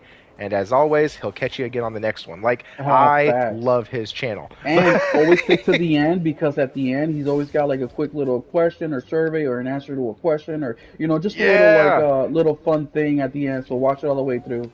Yeah, yeah, yeah. Um, anyways, let's get into Blizzard real quick. I want to read this because it was, first of all, it's Blizzard. Second of all, is this an Xbox problem now? Since they're kind of owned by them. I'm not going to go that far. Blizzard was screwing up well before Xbox got their hands on them. But let's talk about Diablo 4 because I am still saying the greatest prediction I ever had was not to buy Diablo 4 because I felt something was off. I had the same feelings with Starfield. I had the same feelings with Diablo 4. Something did not line up for me. And I even played one of the betas and I had a blast with it. Oh my god, I can't wait for that game to go on Super Sale so I can play the story. I don't give a shit about anything else. I just want to see how Lilith gets her ass kicked. I That's wanna it. I own it, but I haven't. It's kind of a hard game for me, man, and I really need help. So please let that sale happen sooner than Bro, later. if it well they put it on sale, but they only put it on 20% and Yeah, sorry, not that's much. not fucking happening. Yeah, So, lower, lower. lower. Pause. You're almost there. Down a little further. Okay, so listen to this. This is from IGN. This is from Kat Bailey. It says Diablo 4 Season 2 delayed at last second, then struggles with broken passes and progression. Let's read. Tonight's show is going to be a little longer, guys. I didn't realize we've already been here for almost 2 hours. We have some shit to talk about still. So, Diablo 4 fans have waited longer than. Diablo fans, here we go. Let's try this again. Reverse and go. Diablo 4 fans have had to wait longer than they expected to dig into Season of Blood, which launched earlier today. Blizzard said that the technical issues forced it to delay the new vampire-driven season release before it was finally able to launch today. So, not a bad review. Not bad. Not a bad review. Not a bad delay. Not terrible. A couple hours. Guys, for live service titles, that shit is not bad. Like, let's understand that. That's not terrible. But since then, Season of Blood has been racked with issues with its Battle Pass, seasonal rewards, and other problems. Some players on Reddit and elsewhere have even claimed that they have received free premium Battle Passes. Another issue has locked out cross-platform play between PC and console. They got a few things on X, everything you need to know about Diablo 4 Season of Blood, master the power of your season. Season of Blood is now live. However, due to a technical issue, crossplay between PC and consoles is temporarily unavailable. This is all from Diablo's main page. We are working to resolve this and will provide updates as they are available. That sounds a whole lot like they've already got the mantra of Xbox down. Blizzard's announcement was quickly flooded with player complaints of broken progression, with customer service saying only that they do not have an ETA, and that's in quotes. And if I was like a face show where you could see my face, you'd saw me doing the air quotes because for some reason I still talk with my hands even though y'all can't see me. It seems that even though Season of Blood is now available, fans maybe have to wait even longer to be able to enjoy Blizzard's intended experience. Okay, Kat, that was a wonderful article. Thank you for writing it because I'm about to roast the shit out of Blizzard.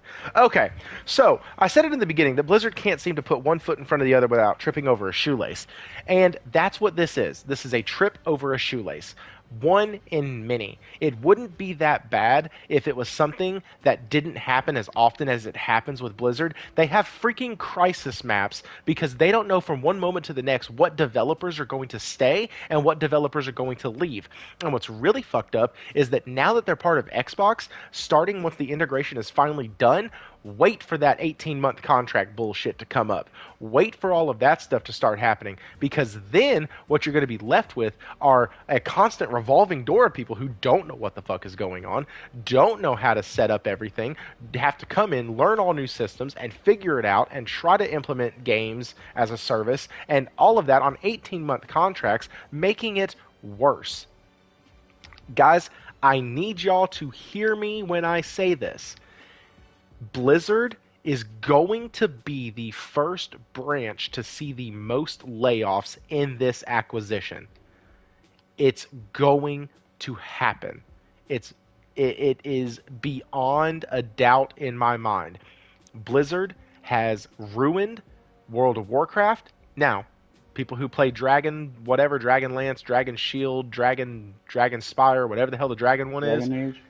No, it's the new World of Warcraft that came out. It's like Okay, Dragon Hearth, Hearth of the Dragon, something like that. Anyways, Asmongold knows. He plays the damn thing.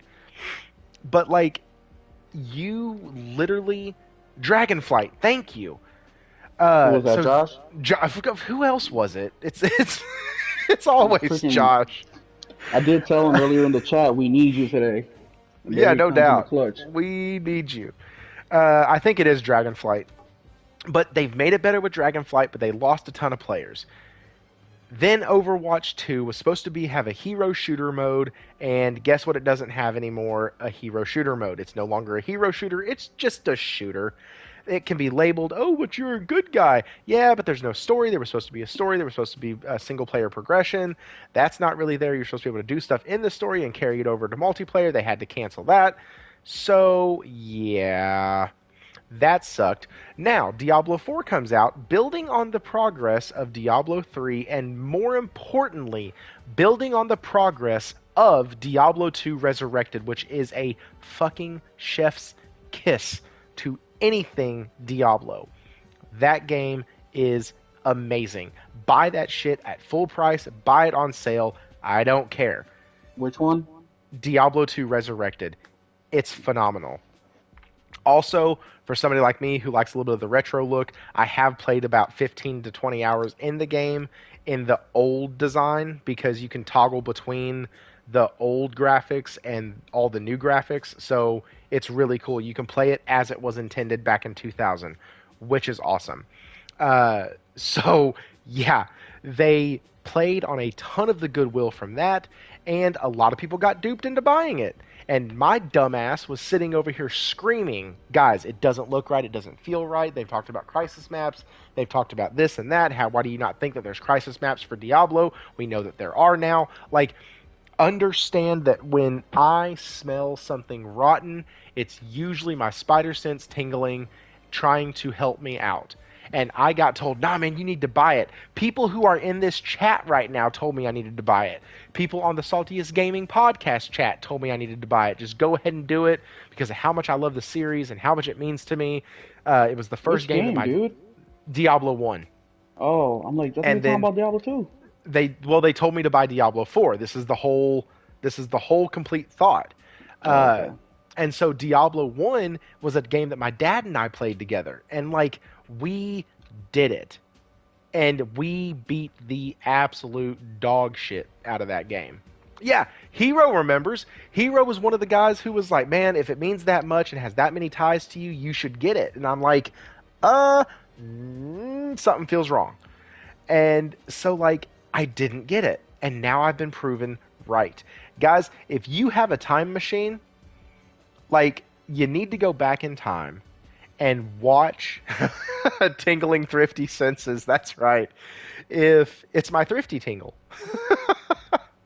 You need to go back and watch a lot of the Saltiest Gaming podcast episodes, because we fucking tell the future on that shit. Like, it's insane how many things we have predicted and how many things we have gotten right. It is absolutely nuts. As a matter of fact, we had an episode last week. I think Will was there for this one, where we discussed what we wanted to see from PlayStation. Like, what Yeah. if we were the CEO? What would we do? And we all talked about adding, or three of us talked about adding anime into the subscription service because Core had just come out and blah blah blah, and it was really not impressive. And here we go. The next fucking day, Salty sends us this post from X saying that Crunchyroll is about to start being integrated into or sorry, anime from Crunchyroll is going to start being integrated into PlayStation Plus premium tiers. And I'm like, holy shit. We we tell the future. But guys, Diablo 4 is a fucking train wreck. Don't buy it if it's over 20 bucks. Do not do it. I am telling you now, save your money. Do not buy it. It is a game. Michael, I was actually just about to hit that. It's a game that costs $70 that has been pause. I was about to hit that. My bad. Games that are $70 and then also live service can go get screwed. They can go jump off the Manhattan Bridge. Like, it's not okay. So don't do it. Dude, I know you said you haven't played it much because it's really hard for you. That's cool. What are your thoughts on Blizzard? Is it something that, and I know we're going to laugh, but this is a serious question. Is it something that Microsoft can try to turn around? Or do you, like me, see the Blizzard portion of ABK just kind of being dissolved or folded in somewhere else? Well, to give you an example, my company, I was just part of an integration last year where my company got bought out by our parent company now, and we got sold for $250 million. And our company was really good. We're very profitable. Employee retention was, like the average was super high, and it was a good buy for them. They ended up purchasing another company similar size as us, but they were kind of like Blizzard, where they worked more on the oh shit if something happens plan than an actual plan of running their business. And 6 months, they laid off half the company. The resources that company had got transferred over to us to make us bigger. So I agree with what you are saying, what's going to happen. If Microsoft was a regular company, but they're Okay. not. Their house is dirty. They're buying more houses that are dirty. They can't even clean up their own shit, let alone clean up other people's shit. The thing that I can hope that will happen here is, and by the way, guys, what will happen with when Microsoft is absorbing these companies is these companies will continue to run themselves. It's just that now Microsoft is able to give them the resources in order to push things faster. So what's happening, like for example, with Bobby Kotick, everybody's so excited because oh, this piece of shit's finally gone. I see it in a completely different way. Well, yes, I'm happy he's gone, but the dude's gonna leave with the biggest cash payout ever. They're talking about almost $350 million he's gonna end up leaving. For such a piece of shit person, him getting that payout does not sit right with me. So what I think is gonna happen to Blizzard is yes, they're gonna lay off people, they're gonna restructure, but if they have somebody that they can promote or take over, because I think the CEO of or the president of Blizzard, I think he will step down, or maybe get the shackles loosened up. That's who we need to focus on, and that's who we need to pay attention to see what's going to happen. Because if they can do that, and that person actually competent, it's not hard to turn Blizzard around, man. I mean, they have the IPs, they have the history, they have, one of my biggest failure as a gamer is not being a gamer enough when Blizzard was in their heyday. I just feel like I lost out on so much, and now with how used to I am with the quality of games we're getting, it's really hard for me to go back and play old ass game where the graphics are ass, the gameplay sucks. So I think that yes, there are going to be a lot of layoffs in that part of Blizzard, but there is a shining light, and I think that if they can get somebody who knows the culture in Blizzard, if they get somebody who is knowledgeable in the gaming industry, because what a lot of people don't understand either is that the people in charge of these companies a lot of times aren't gamers. A lot of times don't understand what the gaming community wants and what they're looking to buy. They look for trends, they look to cash out on shit like that, and that's why we're so let down all the time, is because they're so focused on the money instead of the art, where they should be focusing on the art and the money will come. They're doing it completely the opposite way. So yes, I agree with you, Thrifty, but no, I don't, because Microsoft can't even manage what they have, let alone all the new shit that they're gonna get. Mm. So And yes, Josh, you absolutely want a businessman, but we also want businessman that's knowledgeable. Like for example, the people that are in control of my company, they come from paint. We do something completely different. They're trying to run our company like it's paint, and you can already see the numbers going down. So they're doing what a business person would do, but because they don't know our industry, those decisions that they're making is hurting the company more than it's helping. Now, in the beginning, it showed a boost because they're straightening things out as businessmen would. But because they don't have that side of them, of, hey, I know our product, I know our customers, now that we are 3 years in to this purchase, you're starting to see the effects of just having mm, straight up businessmen. And mm-hmm. look, and just because you're the businessman doesn't mean you can't run a gaming company. You absolutely can. But you also have to hire people that are smarter than you in that aspect, and get basically have a supporting cast around you. And that's what a smart business person will do. They know that they have weaknesses, and they will get the right people to fill in those voids. And that's something that Xbox hasn't done properly, in my opinion. Dude, they haven't. And Well, that's we see that. the topic. That's why I kind of structured tonight the way I did, to where Blizzard was going to lead directly into this, because it is really the tale of two companies. It literally is the complete antithesis of each other. So, yeah, antithesis, that's a larger word too. Eat it, Josh.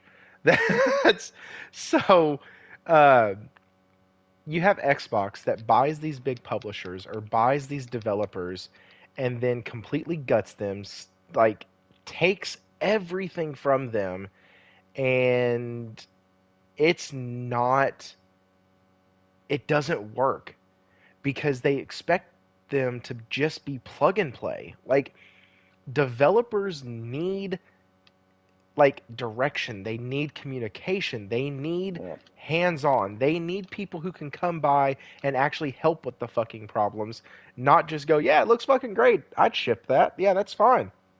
Oh no, our testers said it was an 85. Well, your testers need Yeah, to be fucking yeah, fired. yeah. Like, Internally, we rated way higher. Shut the fuck up. you take Rare, a company that Rare is fucking responsible for Donkey Kong and Diddy Kong Country. Are you fucking kidding me? You take them and turn them into a shell of their former selves. They haven't released a game in a god I don't know how long. Like, it's so or a meaningful game and I don't know how long. Like, I'll never forget watching uh going over to my buddy's house. He had an N64 and I had the PlayStation. So whenever he came to my house, we took turns playing Final Fantasy.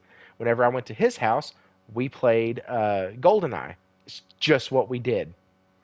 And like, I remember being over there and it took me so long, one, to figure out the controller, but once I did, I got so damn excited every time we were over there and you'd see that Rare logo pop up, and it was so fucking epic. And now Yeah. they are a shell of them, of their former selves.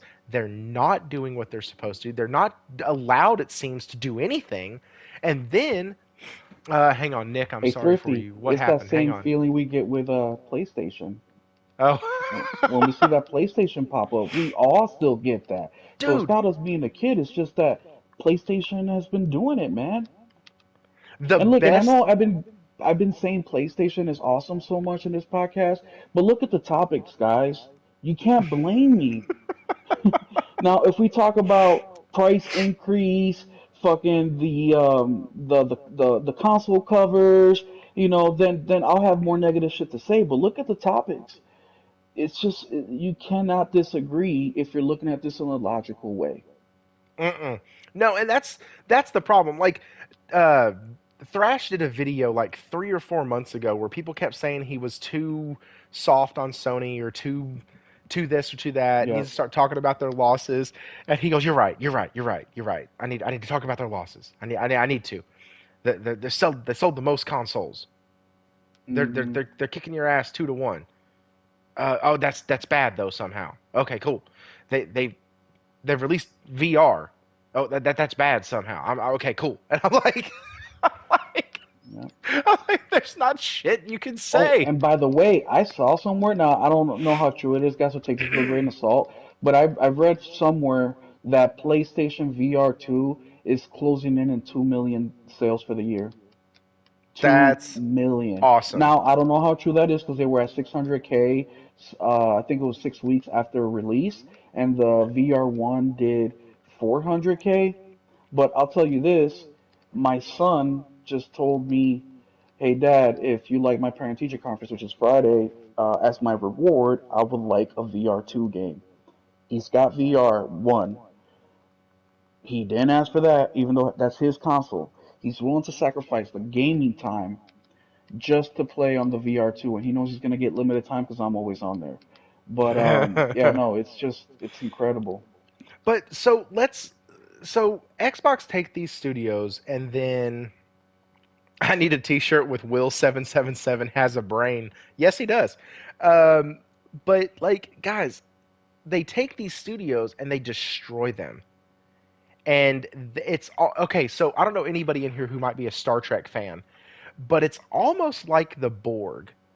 If you know what the Borg is, they're this race of people who are cybernetic in a way. Actually, cybernetic. It's not in a way. They're fucking cybernetic, and they all have one hive mind.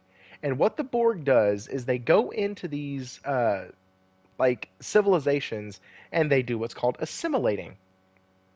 And well, when the Borg assimilates, they bring them into the fold, and the person loses their humanity, and they become part of the Borg collective.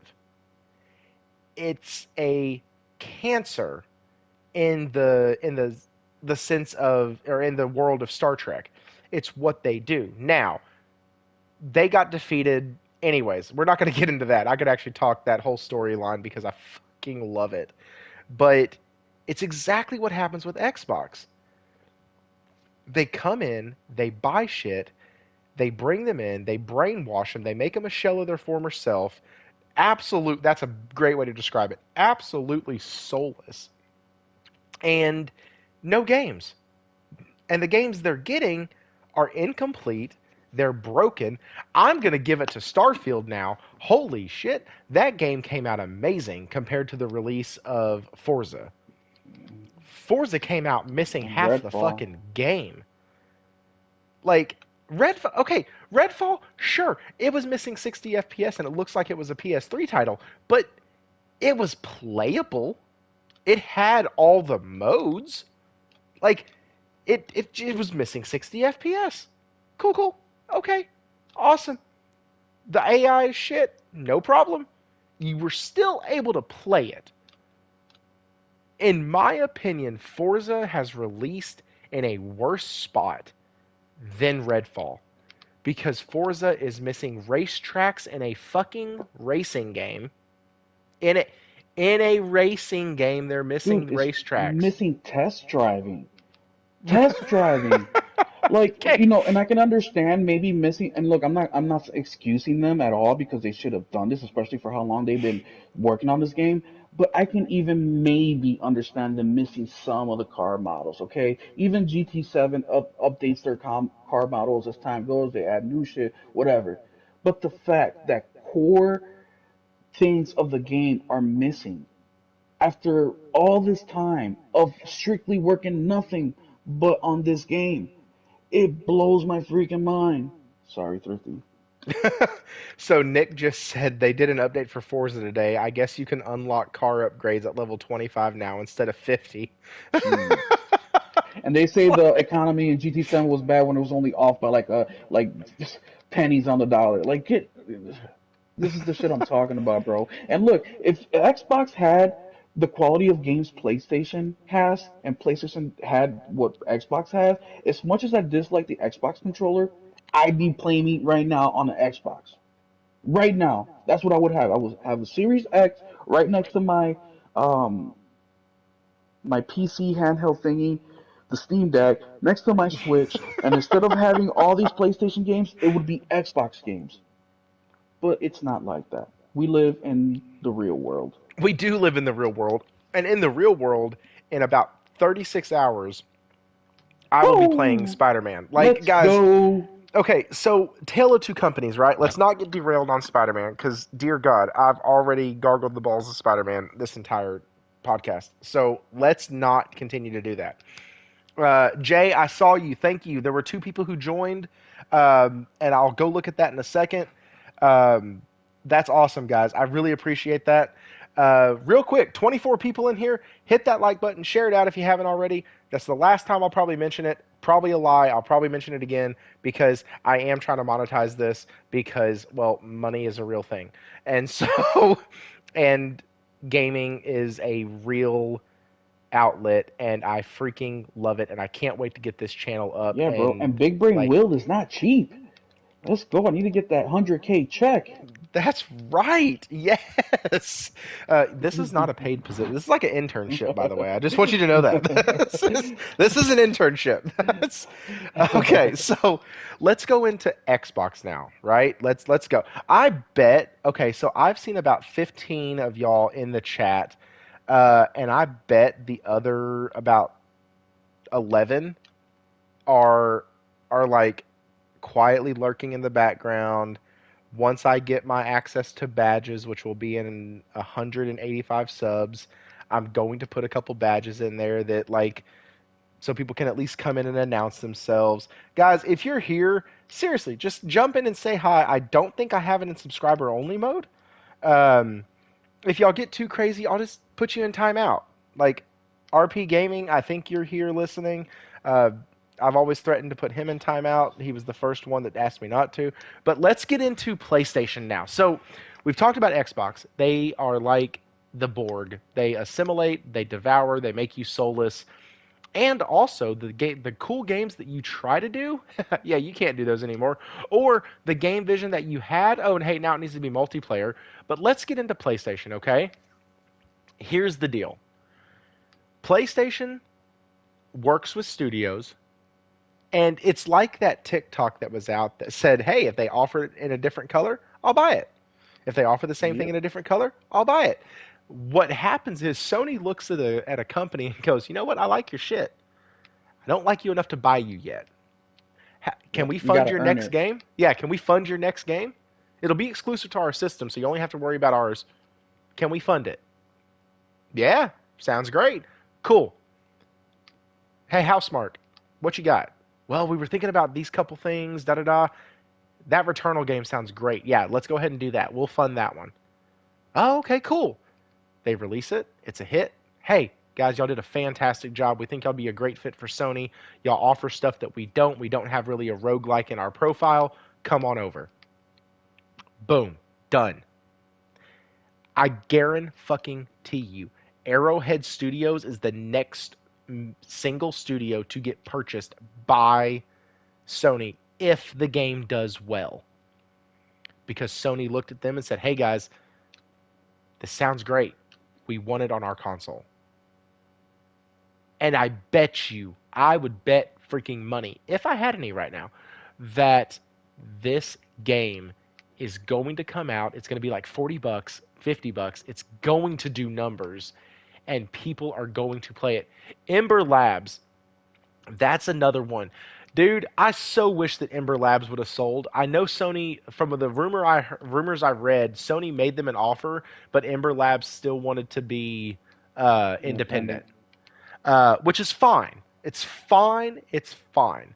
They did a phenomenal job with Kena Bridge of Spirits. Oh That man, game such a is great job. Dude, absolutely the art style fantastic. is fucking good. The gameplay is good. I Dude, mean, it's a she's little hard. adorable. But yeah, dog. Yeah, dude, and them Those little little black things like are squishy so things. cute. Oh, dude, my son played the game till he found out it was hard, and he was like, "Fuck, they're so damn cute." I'm like, I know. I found that It it was made hard it at the fun. first tree boss. That little bastard was a Dude, jerk. yeah, no, absolutely. But dude, it's such a great game, and Thrifty's hitting it right on the fucking money. It's like these PlayStation. It's like every studio is their kid. Like they raise them, they get invested in them, they give them tips, they use all their experience to make them better. And not just that, look at the employees at PlayStation. They're happy. They promote PlayStation. I mean, they have YouTube channels. They're involved with the community. The community representatives are constantly involved with the community. They respond back to us. Like it's just a crazy organic thing, just like how Thrifty and the guys over um at Salty's podcast were able to come together to help out a fellow gamer. Like we love doing this shit, and that's the kind of vibe we're getting. Now, are we perfect? Fuck no. As you can tell, I curse a lot. Sometimes my ideas are stupid. Sometimes I piss y'all off, He but doesn't like Final Fantasy. I Like, don't like Final Fantasy. Now I'm hoping the next one is better. I don't think so, but hey, but it's just an organic thing. It's not forced. We all love look, I'm tired of shit, guys. I gotta be up at 5:30 in the morning. me too. I leave the house at 6 in the morning. I don't get back till about 6 o'clock at night. I got a single parent. My son cook dinner, help with homework, play with him, be engaged. Then I get a little bit of time to gaming. Then I'm on the podcast because I want to. I enjoy seeing the comments. You guys are awesome. You guys are engaged. You guys are giving us idea. Josh is helping us out. Heroes bringing stuff from the past that Thrifty said and reminded him. Warwana exciting. Talking about VR. Like we have a really good community here. We don't see that with Xbox. All we see is them hating on New Game Plus. We see them, hyping up games that are missing features, missing core gameplay features, games that are incomplete. We see them, just hating. The reason that we talk so much shit about Xbox guys is not that we hate them. It's just that they're incompetent, and because they're incompetent, it's hurting us. It's like our neighbors. If my neighbor starts to burn leaves and the fire's getting out of control, I'm gonna say something, not because I hate my neighbor, but because I don't want him to burn down my shit too. And that is what Xbox is Because doing. I don't want you to burn down my shit too. That's exactly right. Like, I don't want you to burn down my shit. Like, but here's the other thing, and I have been super. So, real quick, PlayStation, they find studios, they nurture them, they grow them, and then if you're good enough, you get in. Like, does anybody remember the scene in Teenage Mutant Ninja Turtles 2, The Secret of the Ooze, when Keno is going to try to join the Foot Clan? The guy looks at him and goes, "All right, so today is a test. You got to grab as many balls off the mannequin within 30 seconds." And we work in concealment. And he's like, if you pass the test, then you get in. And like the ball drops, and of course, Michelangelo comes in, helps him. Hello. Or sorry, it was Raphael. Raphael comes in, helps him, and then what happens? Dude gets it all, gets in, does the thing, and all of that. It's just like PlayStation. They're like, hey, listen, if you pass this test, you're in. And then the studio's like, oh shit, okay, cool. Oh, by the way, we're gonna help you all the way through it. Like we're gonna be here for you. You'll be in our group chats. You'll be able to email our other studios. You'll be a part of our team, Shit, we'll just fly like if you were somebody part of out us. if you need help, and they do. And I Yes. sorry I keep cutting you off, Thrifty, but look, guys, and look how important the way that PlayStation goes about it. Look how important it is, because even somebody like Amber, what's her name? Amber, Kana, Ember Labs. Amber Labs. Even somebody like Amber Labs, Kana wasn't their first game. This is like their second or third game that they tried with, and PlayStation saw the potential. But by even they know they're talented, everybody knows they're talented, but even them knowing they're talented, by challenging them, by saying, hey, yeah, we're interested in you, just not quite yet. We still need to see more. That is pushing these developers to stay hungry, to stay active, to want it, to want to go after it. And when you include that with the creativity that they have, with the discipline, the work ethic, you get magic. you know, and it's not like how Xbox, they'll just purchase somebody just because of their history. No, dude, like you got to keep that hunger going because we see it with the ball players, man. They do so well. They're 30 points per game, or they're hitting, 50 home runs per season. And what happens? They sign that 10-year, $250 million contract, and Yes. they fall off. Yes. They So fall off. Jonathan Taylor, football thing here real quick. Jonathan Taylor is in my fantasy league. I picked him up in like the 12th round because he was a holdout because of a contract issue and a quote unquote injury. Horse shit. And I picked him up because I was like, that's my sleeper. That's my guy that's going to come in at week 5 or 6 and just start doing numbers. Dude got paid. And guess what? No longer doing numbers. Has really sucked. Like the past 2 games he's played, it's been terrible, and it's because he got paid. He doesn't care. He's secure. What Yeah, does it matter? absolutely. Also, That's everything in life. Relationships, you get in a relationship, you get too fat, you get too complacent, you get lazy, your spouse will leave you. Like, this is real life, guys. no, and like when you start thinking about it in the sense of it's so relatable, and I know I keep pausing the game and y'all are having to stare at a blank screen right now. Here, let me just go back to the menu because this is good shit. Like, guys, what we're talking about is a company that gives a shit about quality and a company that gives a shit about just pushing stuff out to say they hit a goal. Like, and in fairness, Xbox is kind of damned if you do and damned if you don't. Okay? Because if they delay games, they get shit on by everybody for delaying a game. They But if did they it to don't delay a themselves. game, then it's they release them broken, and like that's not good either. And also the games that they do delay come out still kind of fucked up. Like it's so Spider-Man got delayed, right? It got delayed like 6 months, I think, is what they said was the delay, or was it a full year? I don't fucking remember. Internally, right? We never heard Internally, about it.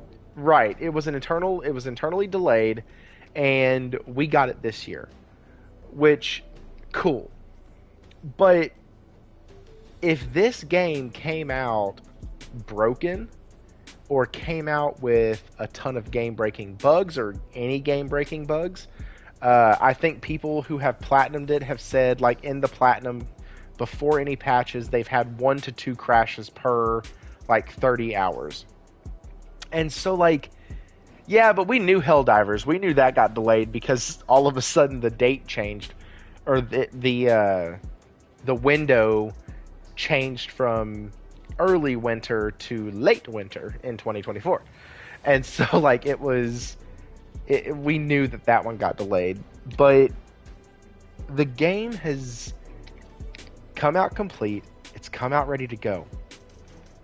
We are 2 days away from what I would consider the largest and most massive game to come out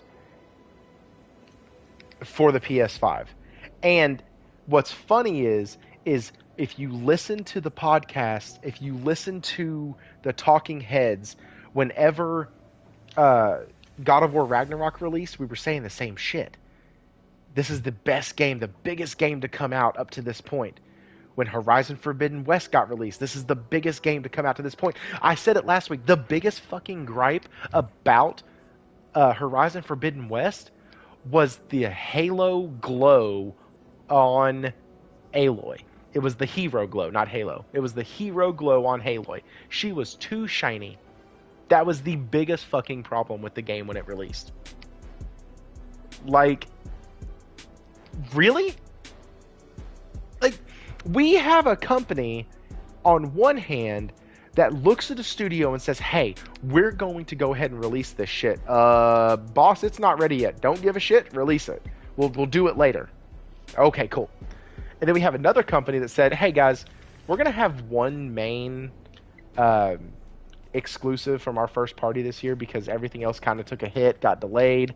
We had the writer's strike. We have an actor's strike going on. Like, things are getting delayed. And we're losing our fucking collective minds, and the game's not even out yet. I haven't slung a web with Spider-Man or Miles Morales in the new game. And I know it's going to be epic. Thrifty, apparently Dead Space is not releasing on normal Game Pass, just on... Oh, this is good. Ready for prime time. It's not releasing on normal... Oh, really? That's interesting. So, Warawana just said that basically they're not releasing Game Pass, or they're not releasing Dead Space on the normal Game Pass. So they're going to start doing a tiered approach that leaves out anybody who's not a part of Game Pass Ultimate. Guys, thank you, Nick. I was just about to say that. It's starting. They don't give a rat's ass about quality or the consumer.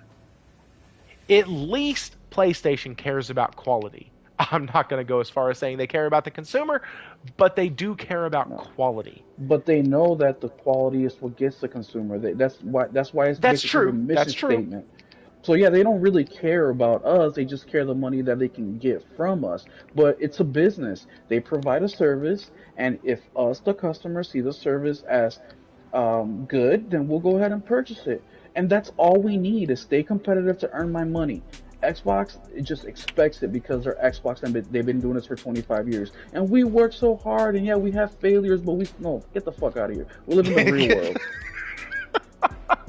So it begins.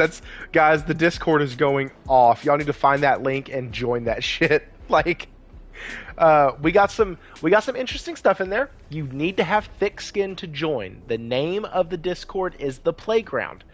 Understand what you're walking into. If you are Xbox leaning, that is totally okay. We can bullshit with everybody. No big deal. But if you take it too far, your ass will get kicked. I don't care. We don't do racial comments, period. And we try to keep it, even though Nelson is probably listening, we try to keep it with no nudity or anything like that. We want to be able to let you see things and like safe for work stuff and all that. They're fast tracking Game Pass and cloud. So here's the other thing. On one hand, you have a company that steals and generally makes a worse version. And you have a company that innovates and creates. So what's really funny is for the first 6 months of this year and all of last year, everybody thought PlayStation was failing on cloud. That was the whole thing. Everybody thought that PlayStation was failing on cloud. They're leaving cloud behind. They're not planning on doing anything cloud. Cloud is not their thing. That's for stuttering Satya and Phil Spencer. It's the cloud. Come to find out, through the court documents and everything, PlayStation's been working on cloud and been upgrading their cloud and has it ready to release at 60 frames per second. I need y'all to hear that shit. At 60 frames per second. Like, that alone is enough to make my mind go, just explode all over the pavement. 60 frames per second over the cloud. Which, by the way, I still don't technically know what the fuck the cloud is. I just know that it lets me play games without having to download them. That's as far as I get. But listen, Xbox, I bet they're not going to have their games at 60 or 120 go over the cloud because their games can't even run that natively. Like, you can't expect something from Xbox, and it makes me wonder, Xbox, if you're listening, this is a statement phrased in the form of like, I wonder. So kind of a question. I wonder, in my opinion, it wouldn't be outside of the realm of possibility for Microsoft to have heard that Sony was heavily upgrading their cloud and heavily upgrading all of this. Even the shit that Xbox is promoting, PlayStation does better. Right. Like, everything they're staking their fucking business in, PlayStation's doing like side quests. Like, I'll take a break from the main Well, quest and just knock this out real quick. it's like that developer who said it'd be stupid not to go onto Xbox because it's free marketing for PlayStation Yeah, purchases. yeah, exactly. Like, Dude, we honestly, use. that's what I did the first year that I had Game Pass. Is I would go in there, check out a game for 10 minutes, and be like, yeah, I want to buy this on PlayStation. Oh, I don't know what boosting a server is, but that's cool. What does boosting a server do? What did you just do? Wara, what's boosting a server do? To boost, level boost. Oh, What does it mean? oh, that's cool. So I'm at level 2 now, which is I can upload 50 megabyte files. I can do custom role icons, server banners. Oh, that's cool. I need somebody to run this fucking Discord because it's not me. Like, I'm gonna be like Thrash. Thrash knows jack shit about his Discord. It's somebody else that runs the damn thing. And, like, I need to do that. Booster! That's right. Booster. Might as well ask Nelson. Yeah, no shit. I need to ask him. No, he's more Facebook. He does Facebook for all of his memes. I So, wouldn't know. listen. We have a company that gives a shit about quality. Warawana, we may talk afterwards. I may be up for that. We have a company that gives a shit about quality. We have another company that gives a shit about pushing games out. The other company is so terrified to piss off their fan base and delay games because their fan base is so fucking starved that they would rather give them moldy bread than wait until they can make a fresh loaf. Over here at PlayStation, we have a company that looks at us and says, fuck y'all, we're going to wait because this game isn't up to our quality. And you're going to pay $70 for it, and you're going to praise our name the entire time that we do it because we know the shit that we're going to give you undoes any wrong we've done this whole year. And it's the truth. Like, no matter what you feel about CEOs or people in business, as long as you deliver the product that people are wanting, you can get away with a lot of bullshit. You can get away with price hikes. The biggest reason that people are pissed off that Netflix is raising the prices is not because the service is terrible or the service doesn't have any value. It's that the things that they're trying to give you that create the new value, which are their exclusives and their like self-produced shows, are all shit.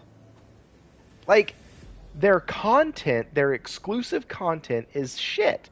So people are like, why am I going to pay more per month for this when you're still giving me the same shit? You're giving me butchered copies of freaking amazing IPs. You're giving me stuff that sits there and has a great beginning, a great middle, and then sucks at the end. You're giving me all of these things, and now you want me to pay more for it, or I can do ads? Bitch, I bought you and I paid for you so I don't have to do ads. Like, it's the same thing. Okay, so we need to do a game every quarter. Okay, well, let's push out Hi-Fi Rush. That's a game, isn't it? Yes, it's an indie title. Doesn't matter, still counts. Cool. That game, for all intents and purposes, knocked it out of the park. Redfall comes out, it has 60 FPS on the fucking packaging, and they have to put a sticker on it that says not available at launch, will come later. Like, It's because they're so thirsty they had to release it. Some thirsty bitches. The Xbox is the Sims of the gaming industry, bro. They're just spending all this money and getting nothing in return.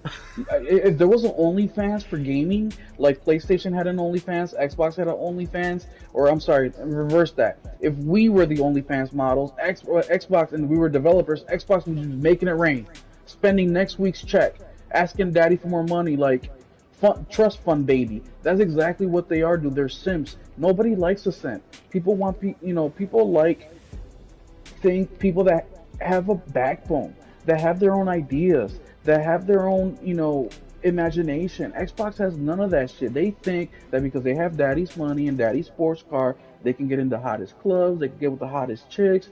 It's like, no, they just want to use you for your money, honey. Like, it's you're I'm sorry. I'm getting out of. It's so. What's really funny is it's the first mission Like the first investigation, I think, uh, that leads you to the school in Lost Judgment. There's a dude at the school that keeps hooking up with these like rich girls and then having them pay him like all this money to do all this for on promises and all this other stuff, and then he leaves them, never sees them again, and all of that. Like it's the most hilarious shit I've seen. And then of course you get to kick his ass and all that stuff, and he becomes an informant for you. That's what leads you into the school.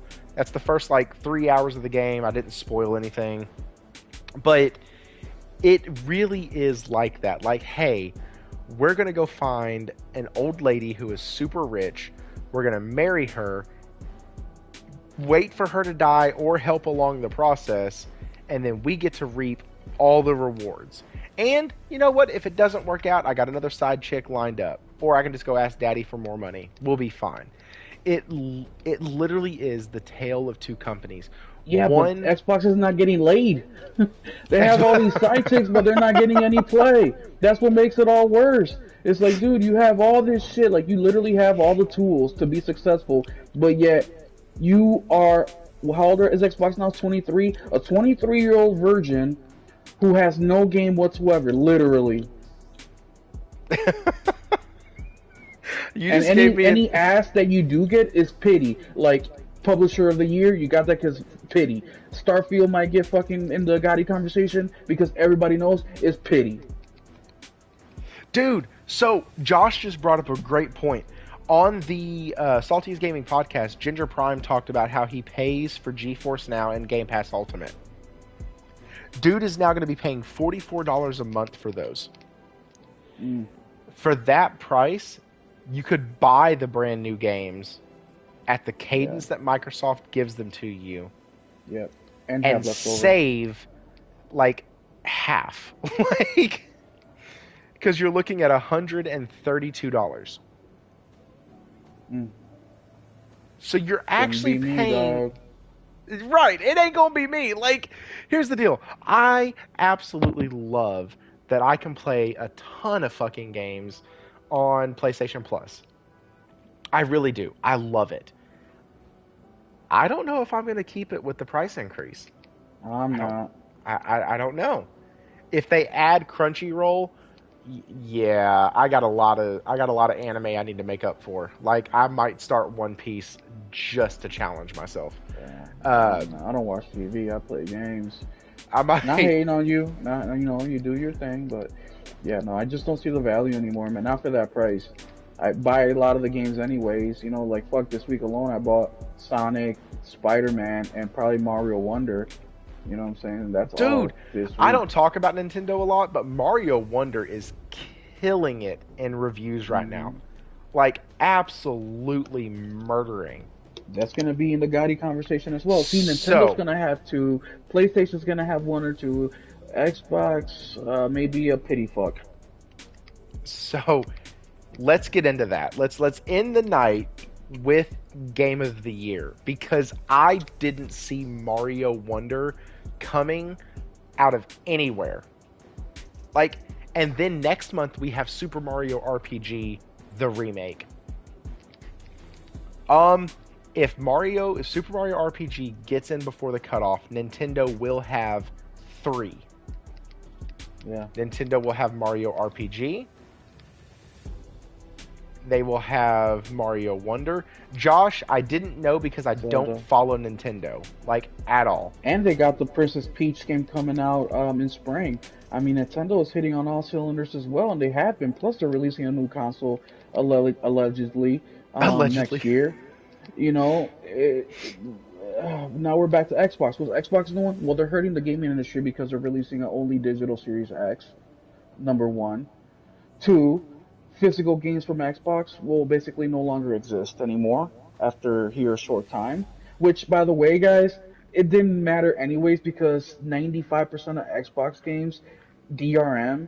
So you bought the physical, it didn't really matter anyways. PlayStation is out here still maintaining the physical for people like me. Nintendo is still out here doing it. Xbox, like Porter Rock says, they're concubines slash succubuses, man. I'm telling you. Let's clear up something real quick. Ginger Prime, I respect him as a person. He is a gamer and he is a dad. That is, it's hard to be a dad. Like, that is the hardest job I have ever done, and I don't make jack shit for it. But his gaming takes are not it. Not okay. Like, so I don't want to go as far as like throwing slinging mud at him, saying he's an idiot, but he's kind of an idiot when it comes to his gaming takes. He shills for Xbox, but he plays everything on PC. Doesn't count. Sorry, Oh, man. So he's a skill up junior, basically. He's basically, but he wants Jeez. all games everywhere. And this isn't trying to goad him into the chat or anything like that. He was actually on another podcast, or he was in another chat that I was in today, which was in, yeah, and he was super nice, respectful. He's a nice guy. Doesn't mean he's intelligent when it comes to gaming. It just doesn't. And we have different opinions, but this is also the playground. So your opinions, I get to have one too. And so, anyways, so yeah, Josh pointed out, okay, so here's mine. Here's the problem. Final Fantasy 16 is probably not going to make it in. I'm just being honest. Hogwarts Legacy, why? Because of Hogwarts. Listen to the list. Hogwarts Legacy, Resident Evil 4, Zelda, Final Fantasy 16, Baldur's Gate 3, Spider-Man 2, Starfield will get in because people are stupid. Starfield, Mario Wonder, and if the cutoff meets Mario RPG, that is 9 games. I gotta take 2 or 3 away. I think it's only 6 that are up for this. I disagree, Thrifty. I think that Resident Evil 4 will not make the cut. Oh, I think you're full of. I think you're done. They can't. They shouldn't. It's a remake. No. Shouldn't and won't. It shouldn't. Are 2 separate categories. I agree it shouldn't. Remakes and remasters need to have their own category. When's the last time a remake made it? Do we know this information, Josh?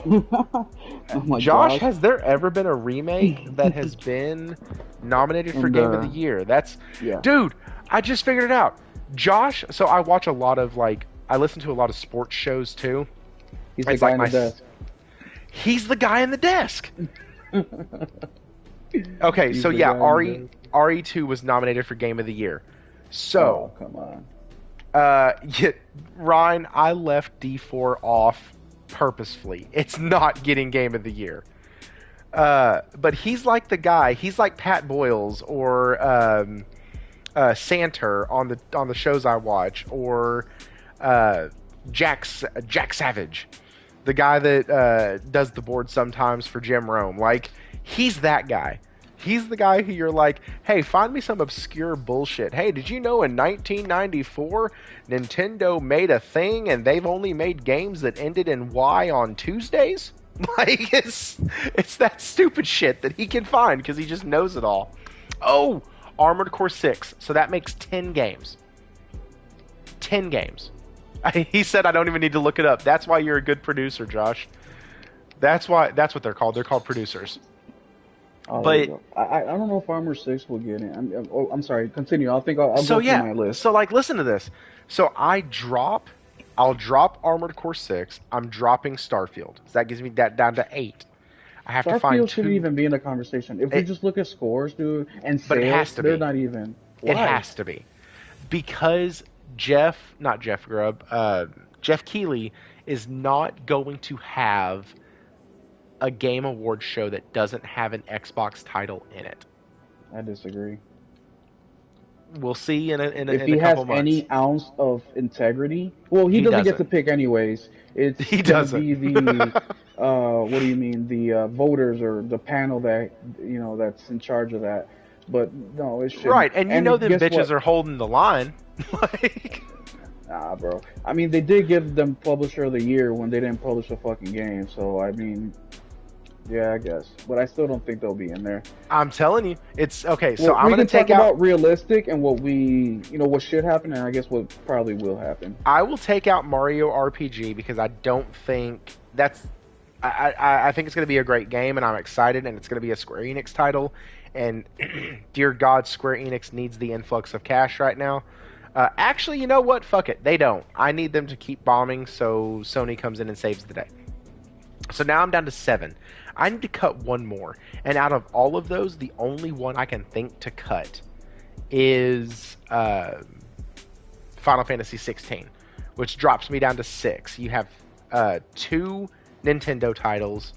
You have Zelda, Mario Wonder, Spider-Man 2, Hogwarts Legacy, Resident Evil 4, and oh shit, Starfield. That's my list. And I think out of that, oh shit, Baldur's Gate 3. Yeah, Holy crap. you can't, dude. I'm telling you, Starfield I cannot be can't in keep there. Starfield in. That's what I'm saying. You can't. You I know can't. that. I know that Jeff might, but he can't. He literally cannot. There's way too many games that actually deserve to be there. That There's just no room. This isn't last year, dude. This is not last year. This is a banger of a year. Now, look, I own most of these games, and look, Baldur's Gate 3 to me, I like it, but it's still a turn-based game. They're not preferable to me, but I can see the quality, I can see the work, I can see the art, I can see all these things, and it definitely deserves a spot. Um, But what's fucked up is Starfield won't even win Best RPG because that's going to no, Baldur's Gate 3. yes, Baldur's Gate is gonna win a few categories. Baldur's Gate, it's in place of anything Starfield was gonna be involved with. That's it. And the damn game is not even part of the Xbox consoles. It's not Mm, even, you know. But no, yeah, yeah. no, you can't. Not with Baldur's Gate. Baldur's Gate is the big fat freaking right tackle that is not letting no linebacker get in there. No. Like, it's that big bitch that's like, yeah, but it's that Yeah, Larry no. Allen who's like 350 Yep. pounds and solid muscle. You're not getting Yep. past the guy unless Yep. he breaks his ankle, which he did later in his Wasn't he the career. highest paid freaking like lineman in history or some shit? At the time, yes. And it's because he protected Troy Aikman and opened up really big holes for Emmett Smith. That's when I Pause. was a Cowboy fan. Oh, you should always be a Cowboy fan. Join me in depression. Well, I just It's stopped great. watching the NFL completely. Oh, well, I didn't. It's one of the. Dude, okay, so I just noticed this and I've been staring at this all night.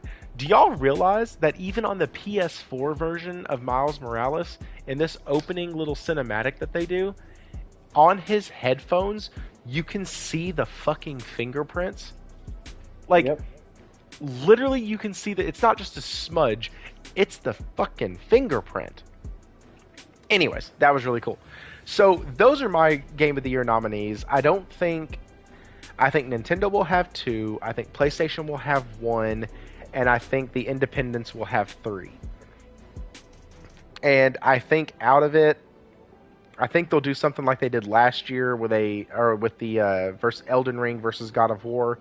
I think one's going to win Game of the Year, one's going to win Best RPG. I'd be really, really surprised if Josh, it's not getting Game of the Year. As much as I would love to see Which Sea one? of Stars get Game of the Year, Oh, it's but Sea of not. Stars will be part of the It Gotti because it will be not. You think so? yeah, or they always have an indie in there. I mean, look who won the Gotti 2 years ago. It Takes Two, Yeah, but the indie could be Hi-Fi Rush. and that's a possibility. I see that way more than Starfield. There's too Oh, many games in how front of how Starfield. big of fucking shade would it be that your indie title got a Game of the Year No, dude, it's nomination and deserved. you're fucking Hi-Fi, look, I played Hi-Fi Rush. Look, I'm not saying it's Gotti material, but anything that's come out of Xbox, it's the best that Xbox has produced. It just happens that the game was already being built before Xbox bought them, and so they cheated just like they do with everything. But no, if it gets there because they needed an Xbox game, then it's deserved. That's the game that should be on there. It's a complete game. It's got a decent story. The art style is amazing to me. It's entertaining.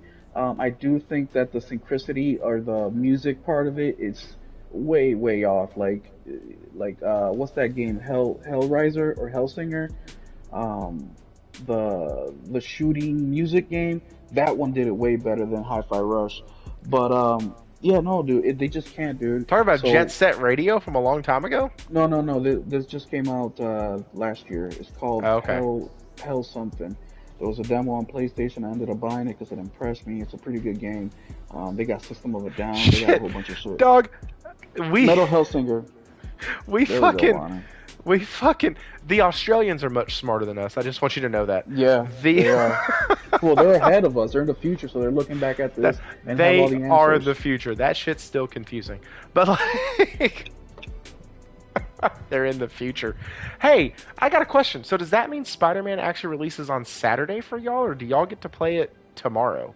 No, they get Well, it tomorrow. Well, they're or Friday. tomorrow? How does that work? Yeah, they get it their Friday. Or their Friday, so our Thursday night is their Friday. That's when they get it. Yeah, but do they get it Friday? Yeah. Well, Oh, they get it in our 10 hours. Thursday, their Friday. They get to play the damn game in 10 hours. Yeah, That bro. Remember is the some trick that we used to be able to bullshit. do, where you change your time zone on PlayStation Oh, and yeah, yeah, it'll yeah. let you. It's the same shit. That's some bullshit. They should make it a global release at the same time. That's just my opinion. Nobody should be better than anybody else when it comes to gaming. Do you hear me, Japan? Do you hear me? Yeah. Give me the Remember, same fucking games that y'all get, day and date, over here. There, y'all have the Thrifty, budget for it. Sorry. they've lived 10 hours more than us. So they're look, if let's say we got 24 hours to live and the world will be destroyed, will Australia be the first to go because they've had more time on this planet?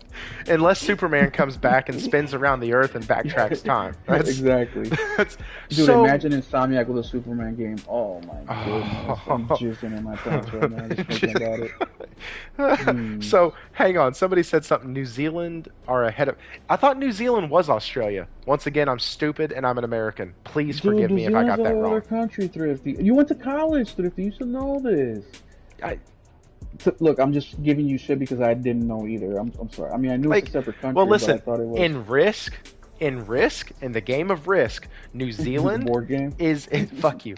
New Zealand is considered Australia. You get your 2 extra army for it. Okay, I'm just saying. That's that's Look, where I my would globe. love to go to Australia. Like, it's been a dream of mine. But Nah, ever fuck since I that. went to Iraq and I saw them camel spiders, and I'm like, well, this is just like half of a zero of a decimal of a percentage of what Australia has. I might be good. So, Hero just brought up a deep cut from a few months back. What if the rumors that Sony has secured a Spider-Man game are true? Oh my god, it's You a wrap. know that they're in there like swimwear with WB Games right now because of how well Hogwarts Hogwarts. did. Dude, if that Like, happened, Xbox guys would publicly, instead of hiding it, because we know they hide it, they will publicly promote PlayStation and they would literally turn in their Series X's and S's. So the effect they wanted with COD will happen, but with Superman on PlayStation. oh my God, guys, this year. Okay, so hear me out. For the first 4 months of the year, or 3 months of the year, I was really down on this year in gaming. I was like, man, it's going to be another 2022. We're going to be great. Xbox is going to suck. But then games started getting delayed, and I was like, oh shit. Okay, it happened. All right. They all can't be banger years. This year is the best year of the current gen, period. Like, so many good games have released this year, and so many still are coming out. And I say that because Oh yeah.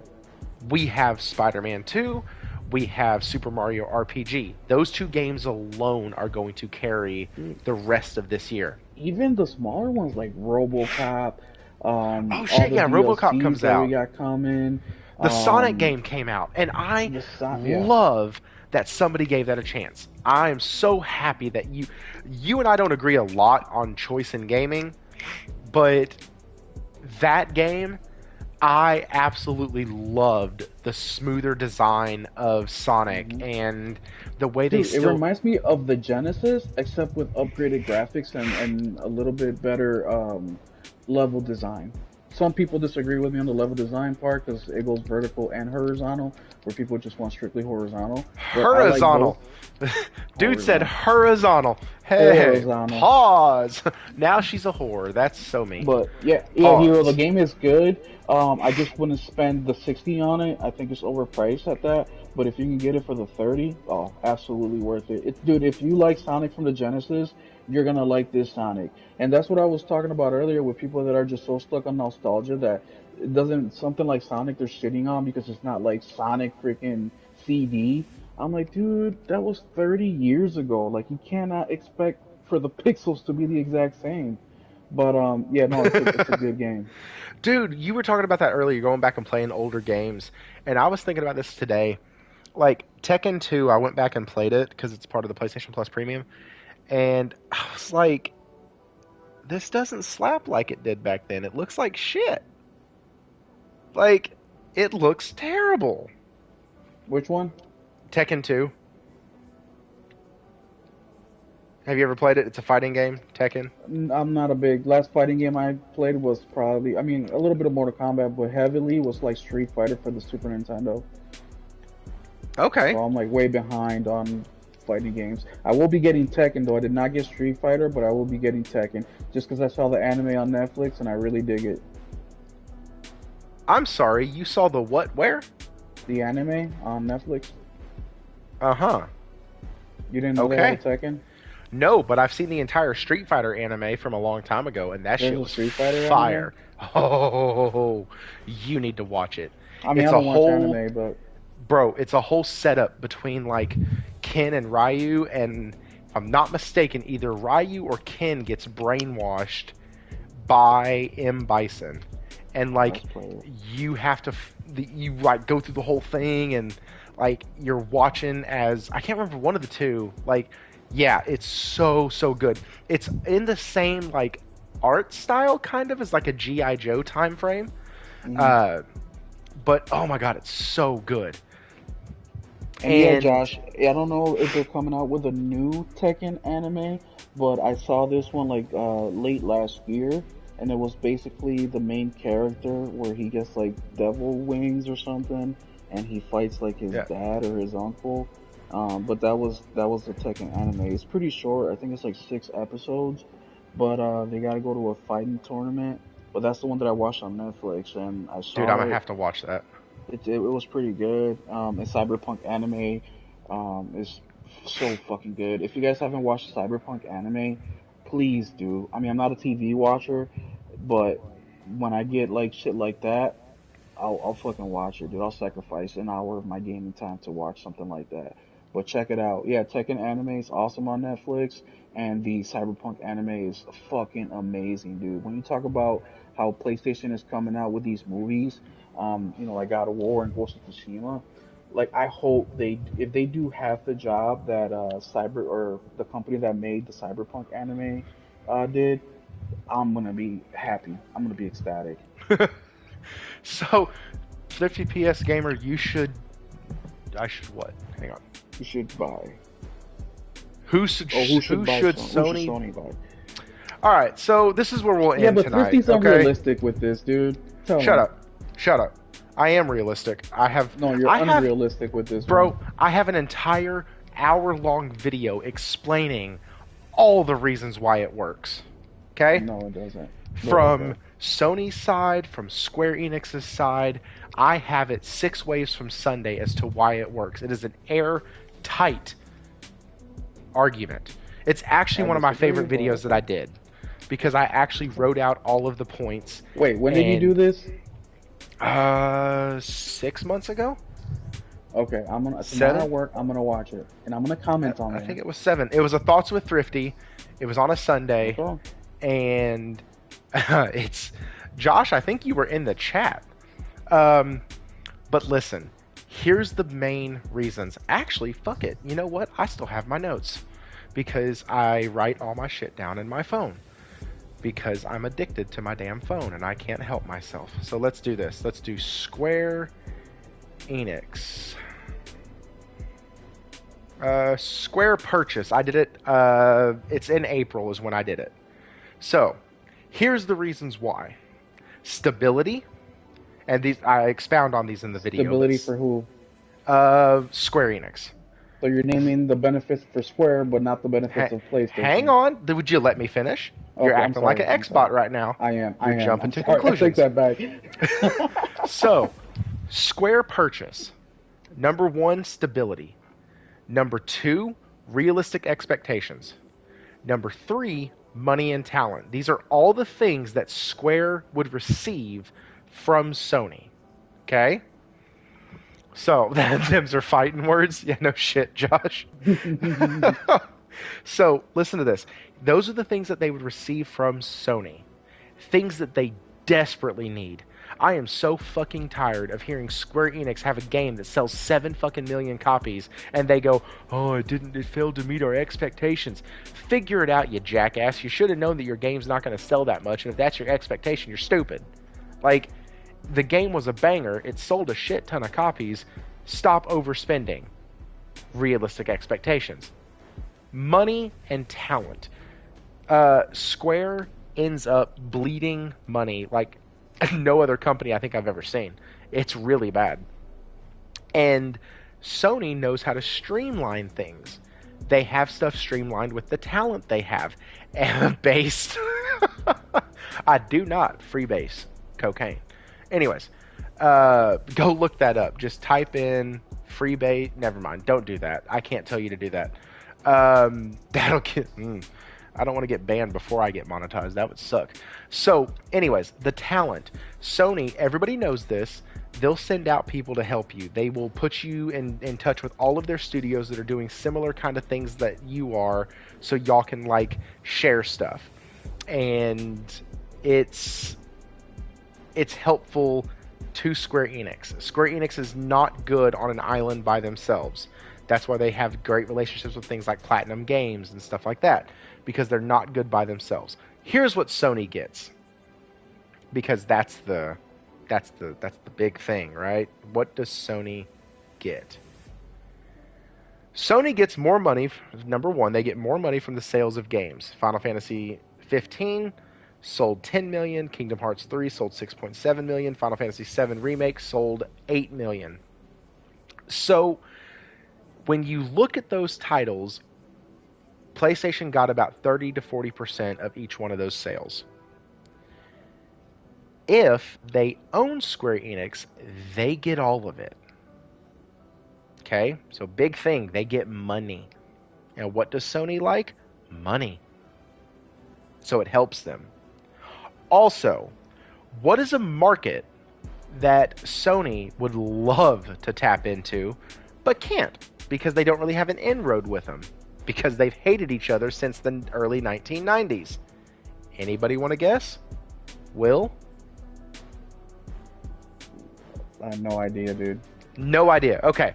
So Sony was actually designing, there you go, Josh. Sony was actually designing a CD drive for a new Nintendo console. It was going to be the Nintendo PlayStation, or whatever they were going to call it. But essentially, it was going to be a partnership between Sony and Nintendo. Nintendo ended up going with Philips, and then they abandoned the idea altogether. And with that, they went back to cartridges, and then that's where you got the N64 and blah blah blah. So, ever since then, and then, PlayStation, we know the rest. They made the PS1 because they were like, well, shit, we have this technology now. We're gonna fucking use it. And because you pissed us off and went behind our back and went with a competitor, yeah, bye bye. So it gives them a road in to Nintendo. It gives them access to the largest base of gamers in the console sector. And they don't have to do anything except let Square Enix continue to make games for Nintendo, which won't be a problem.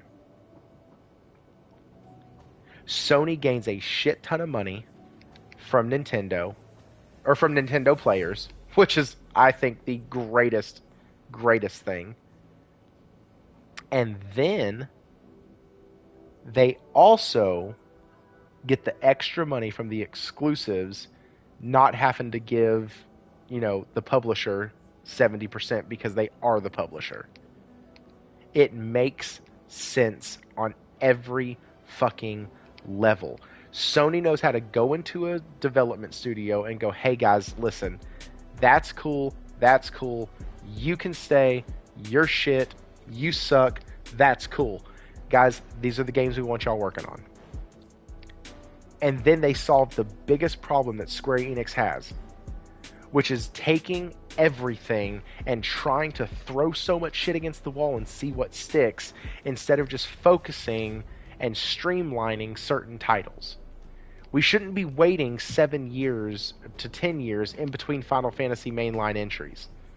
But because they focus on all this other shit, trying to find the next big thing, or trying to do NFTs, or they have a huge lack of focus at Square Enix. And I love Square Enix. But they have a huge lack of focus that somebody like Herman Holtz or, oh shoot, I always mess up. I always get this guy wrong. The guy who's in charge of the indies for Sony. Is that Shuhei? Shuhei Yoshida? I think it's Yoshida. I'm going to say Yoshida before Josh can correct me. Yeah, I was right. See? Fuck off. Those guys know how to streamline, and they have a good eye for what games are going to do well and what won't. And I think that Sony purchasing Square Enix is the best option, because I don't know if Square Enix is going to be able to make it another year without a big... So they'll be fine next year because they have Final Fantasy VII Rebirth coming out at the beginning of the year. I don't know if they'll be able to continue doing what they're doing without selling. And I for damn certain don't want Embracer Group to get a hold of them, or Tencent, or Microsoft. Those are death sentences to companies right now. And so, Alright, anyways. so let's get to the nitty gritty. The real reason you want Sony to buy them is because of Final Fantasy. I already get it exclusive. Why do I care?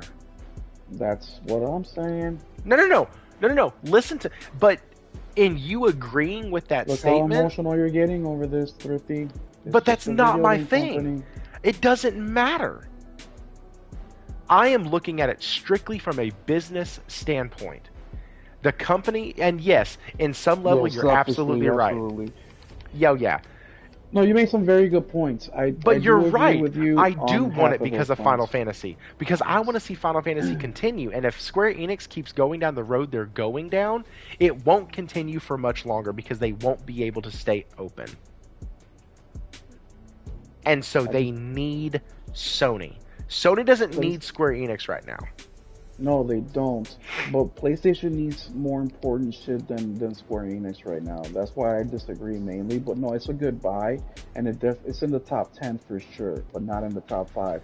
Sony needs to get some first-person shooters in there. They need to get... I mean, there's just so much other shit that Sony really needs right now versus, JRPG, where they have a shit ton of. Even their Western RPGs are killing it right now. I think Square Enix is more of a more dangerous to Sony than helpful, because if Sony goes in there to do some of the things you mentioned, like clean house and stuff like that, they're gonna look like the assholes, because they're gonna have to fix a lot of the shit that Square Enix has done over the last couple decades. Who cares? It's of course who cares, but look at us, we're bitching about fucking a $50 increase to the digital PlayStation.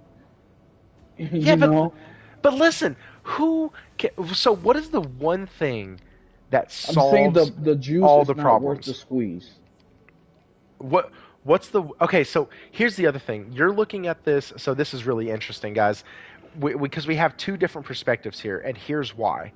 I have been in love with Japanese culture and anime and JRPGs for as long as I knew they existed. Will doesn't like those type of things that much.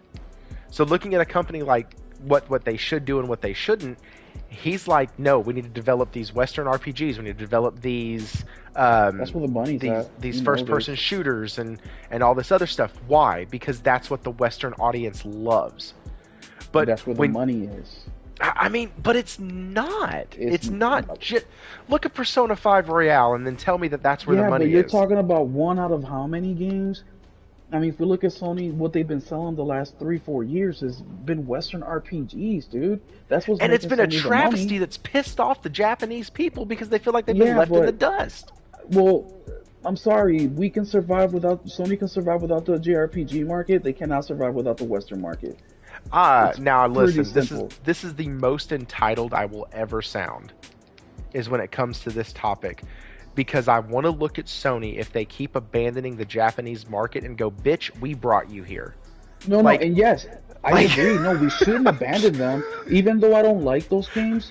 Like, even yesterday when we were talking with the Nate and them, and I was asking, like, what JRPG you recommend. Like, I've been shopping for Persona Royale. I've been shopping for it, because even though I don't like it, I'm still willing to try, because I know that these games are good. You know, just like Baldur's Gate 3, it's not my cup of tea, but I know that they're good. I know that there's quality and care and story and all this shit. Like, I'm not saying let's abandon them. I'm just saying let's not go as far as investing resources and money on a failing company because of a couple good IPs. Yes, the potential is there, but Sony knows that with their resources, they can turn a hoe into a housewife any day of the week.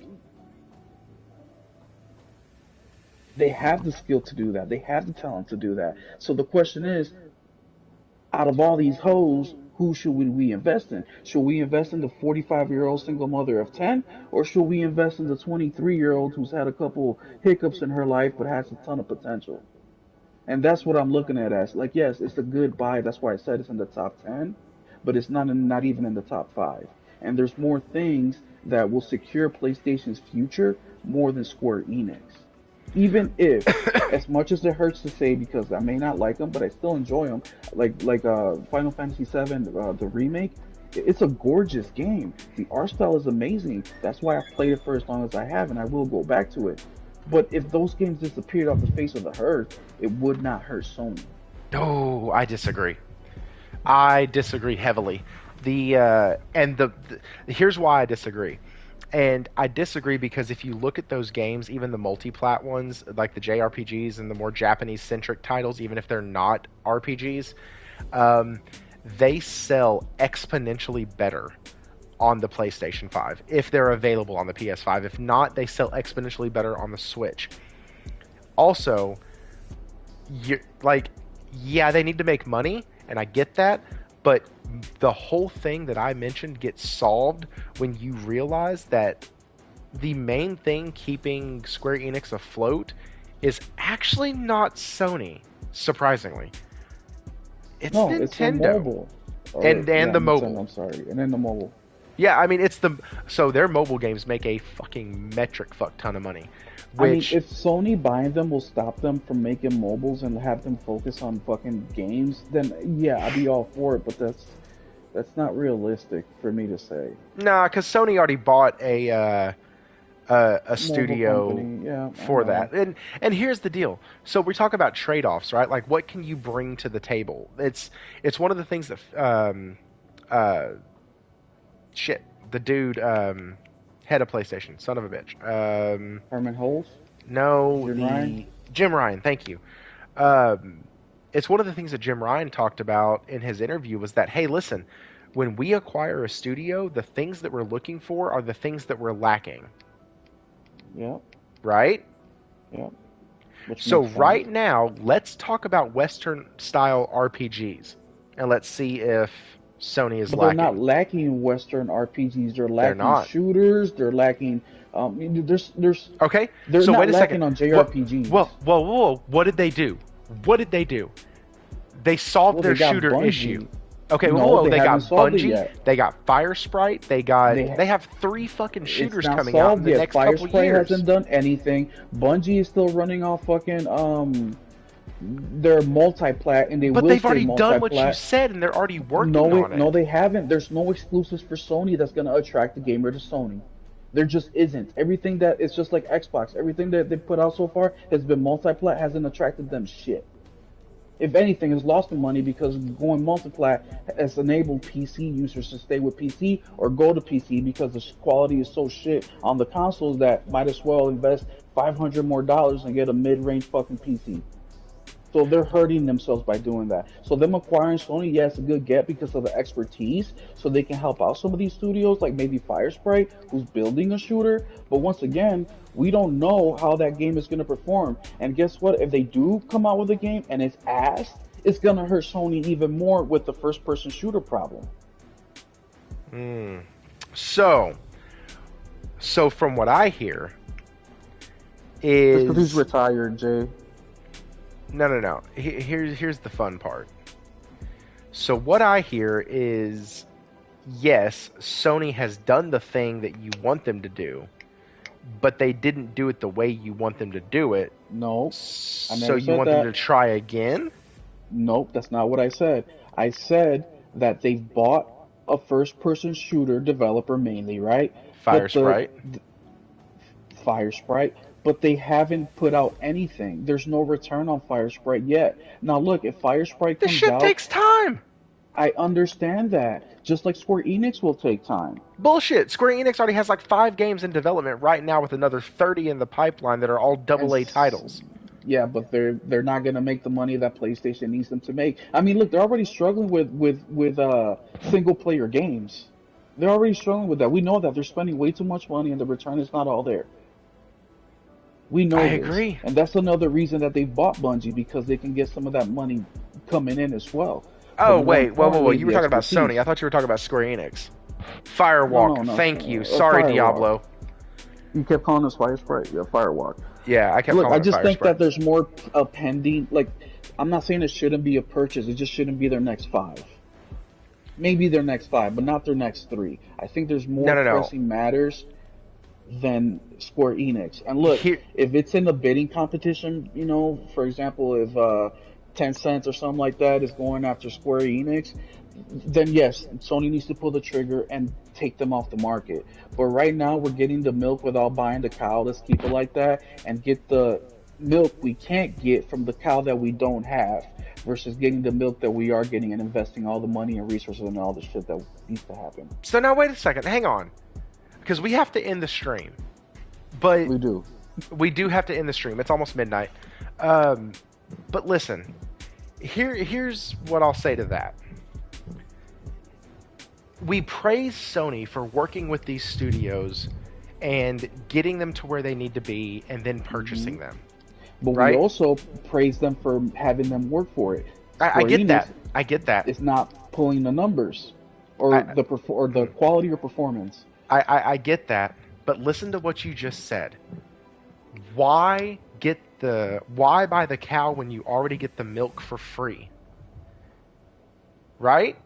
Mm-hmm. What does Sony do with all these studios that were not purchased by them initially?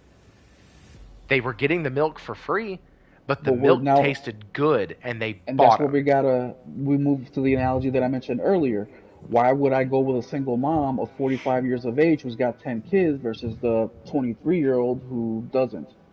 And Square Enix is the single mom that's 45 with 10 kids. Like, it's a lot of baggage. Yeah, bro, but like 6 of those kids have really good jobs, and the other 6 can just get kicked out the house. I get that.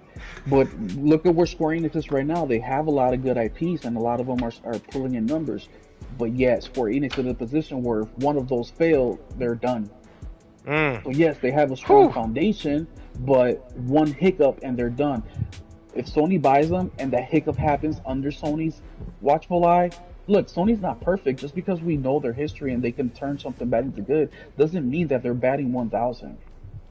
Oh, I get that. No. I fully... So the risk is way higher. Yes. I also... If Sony was Microsoft, or Microsoft has Microsoft money or Xbox money, then yes, because it wouldn't fucking matter if Square Enix fucked off or not. But that shit would have been bought. Yeah, it would have been bought, and I would have been encouraging it, and you know what? I would have bought it just like I'm going to buy Rebirth. But I just don't think they're in a financial position to take that big of a risk. Especially, I mean, they just got a new CEO. Like I just don't see it, man. It's just not smart right now. In 5 years, possibly, shit, maybe even in 3 years. But we have to let. It's a little bit of I want to say growing pains with Square Enix because they're fucking fully grown. But I think that Square Enix needs to, it's like your family like your uncle who's a drug addict. It's like, dude, I want to help you, like you're my uncle, but I need you to want to help yourself first before I can come in. If you can just get sober, I'll get you a house, I'll get you a car, I'll slide you some money because I know that you're on the right path. Square Mm. Enix is not on the right path. So why would Mm. you risk all that just to help them when you can have them help themselves a little bit first before you jump in and rescue them and take them to the next level, which Sony can do. And then Square Enix will be immortalized as one of the best developing companies in the fucking history of video game. All But if right, you guys. pull that trigger too soon, they will go down as one of the ones who fumbled the ball the most in history. Okay, so listen, we got to stop. We do. This has been a I'm fantastic fucking show. We have to stop. Um, you heard it here first, though. At the end of the stream, the next purchase that Sony makes is going to be Arrowhead, and then after that, my prediction, not speaking for Will, because obviously he speaks for himself. My prediction is that they buy Square Enix sometime Q2 of next year. So our Q2, their Q1 of the next year. They have and like what's the asking 15. price? Or Dude, they're roughly, only do we know? worth like 8 bill. Like it's not. They're worth half of what they have cash on hand right now. And think about this: they paid 3 for Bungie, and Bungie's gonna do a lot more good than. I mean, I don't know, man. We should talk about this next week. Yeah. This is definitely going to be a pickup topic because Innate is not wrong. I have probably talked No. about Square Enix and Final Fantasy more than anybody he knows. Yeah. Yeah. All right, guys. Hey, Will, do your outro real quick. Where the hell can people find you? Will 777 JP X and just Will 777 on PlayStation. Follow me on there, guys. All right, Oh, and the what do you call this? The new thing that we got? the Discord. The Chatting Discord. Discord. I'll be on there as well. Yeah, link will be in the description below for the Discord. Some of y'all already jumped on. Go ahead and check it out. We have a lot of cool stuff in there. Josh has been keeping us really well fed with articles. Nelson also. Everybody's been posting a lot of shit in there. It's actually really cool. It's super active. Kind of distracting while I'm at work, but that's okay. Guys, I really appreciate the turnout tonight. Hit that like button on the way out. Subscribe if you haven't already. And as always,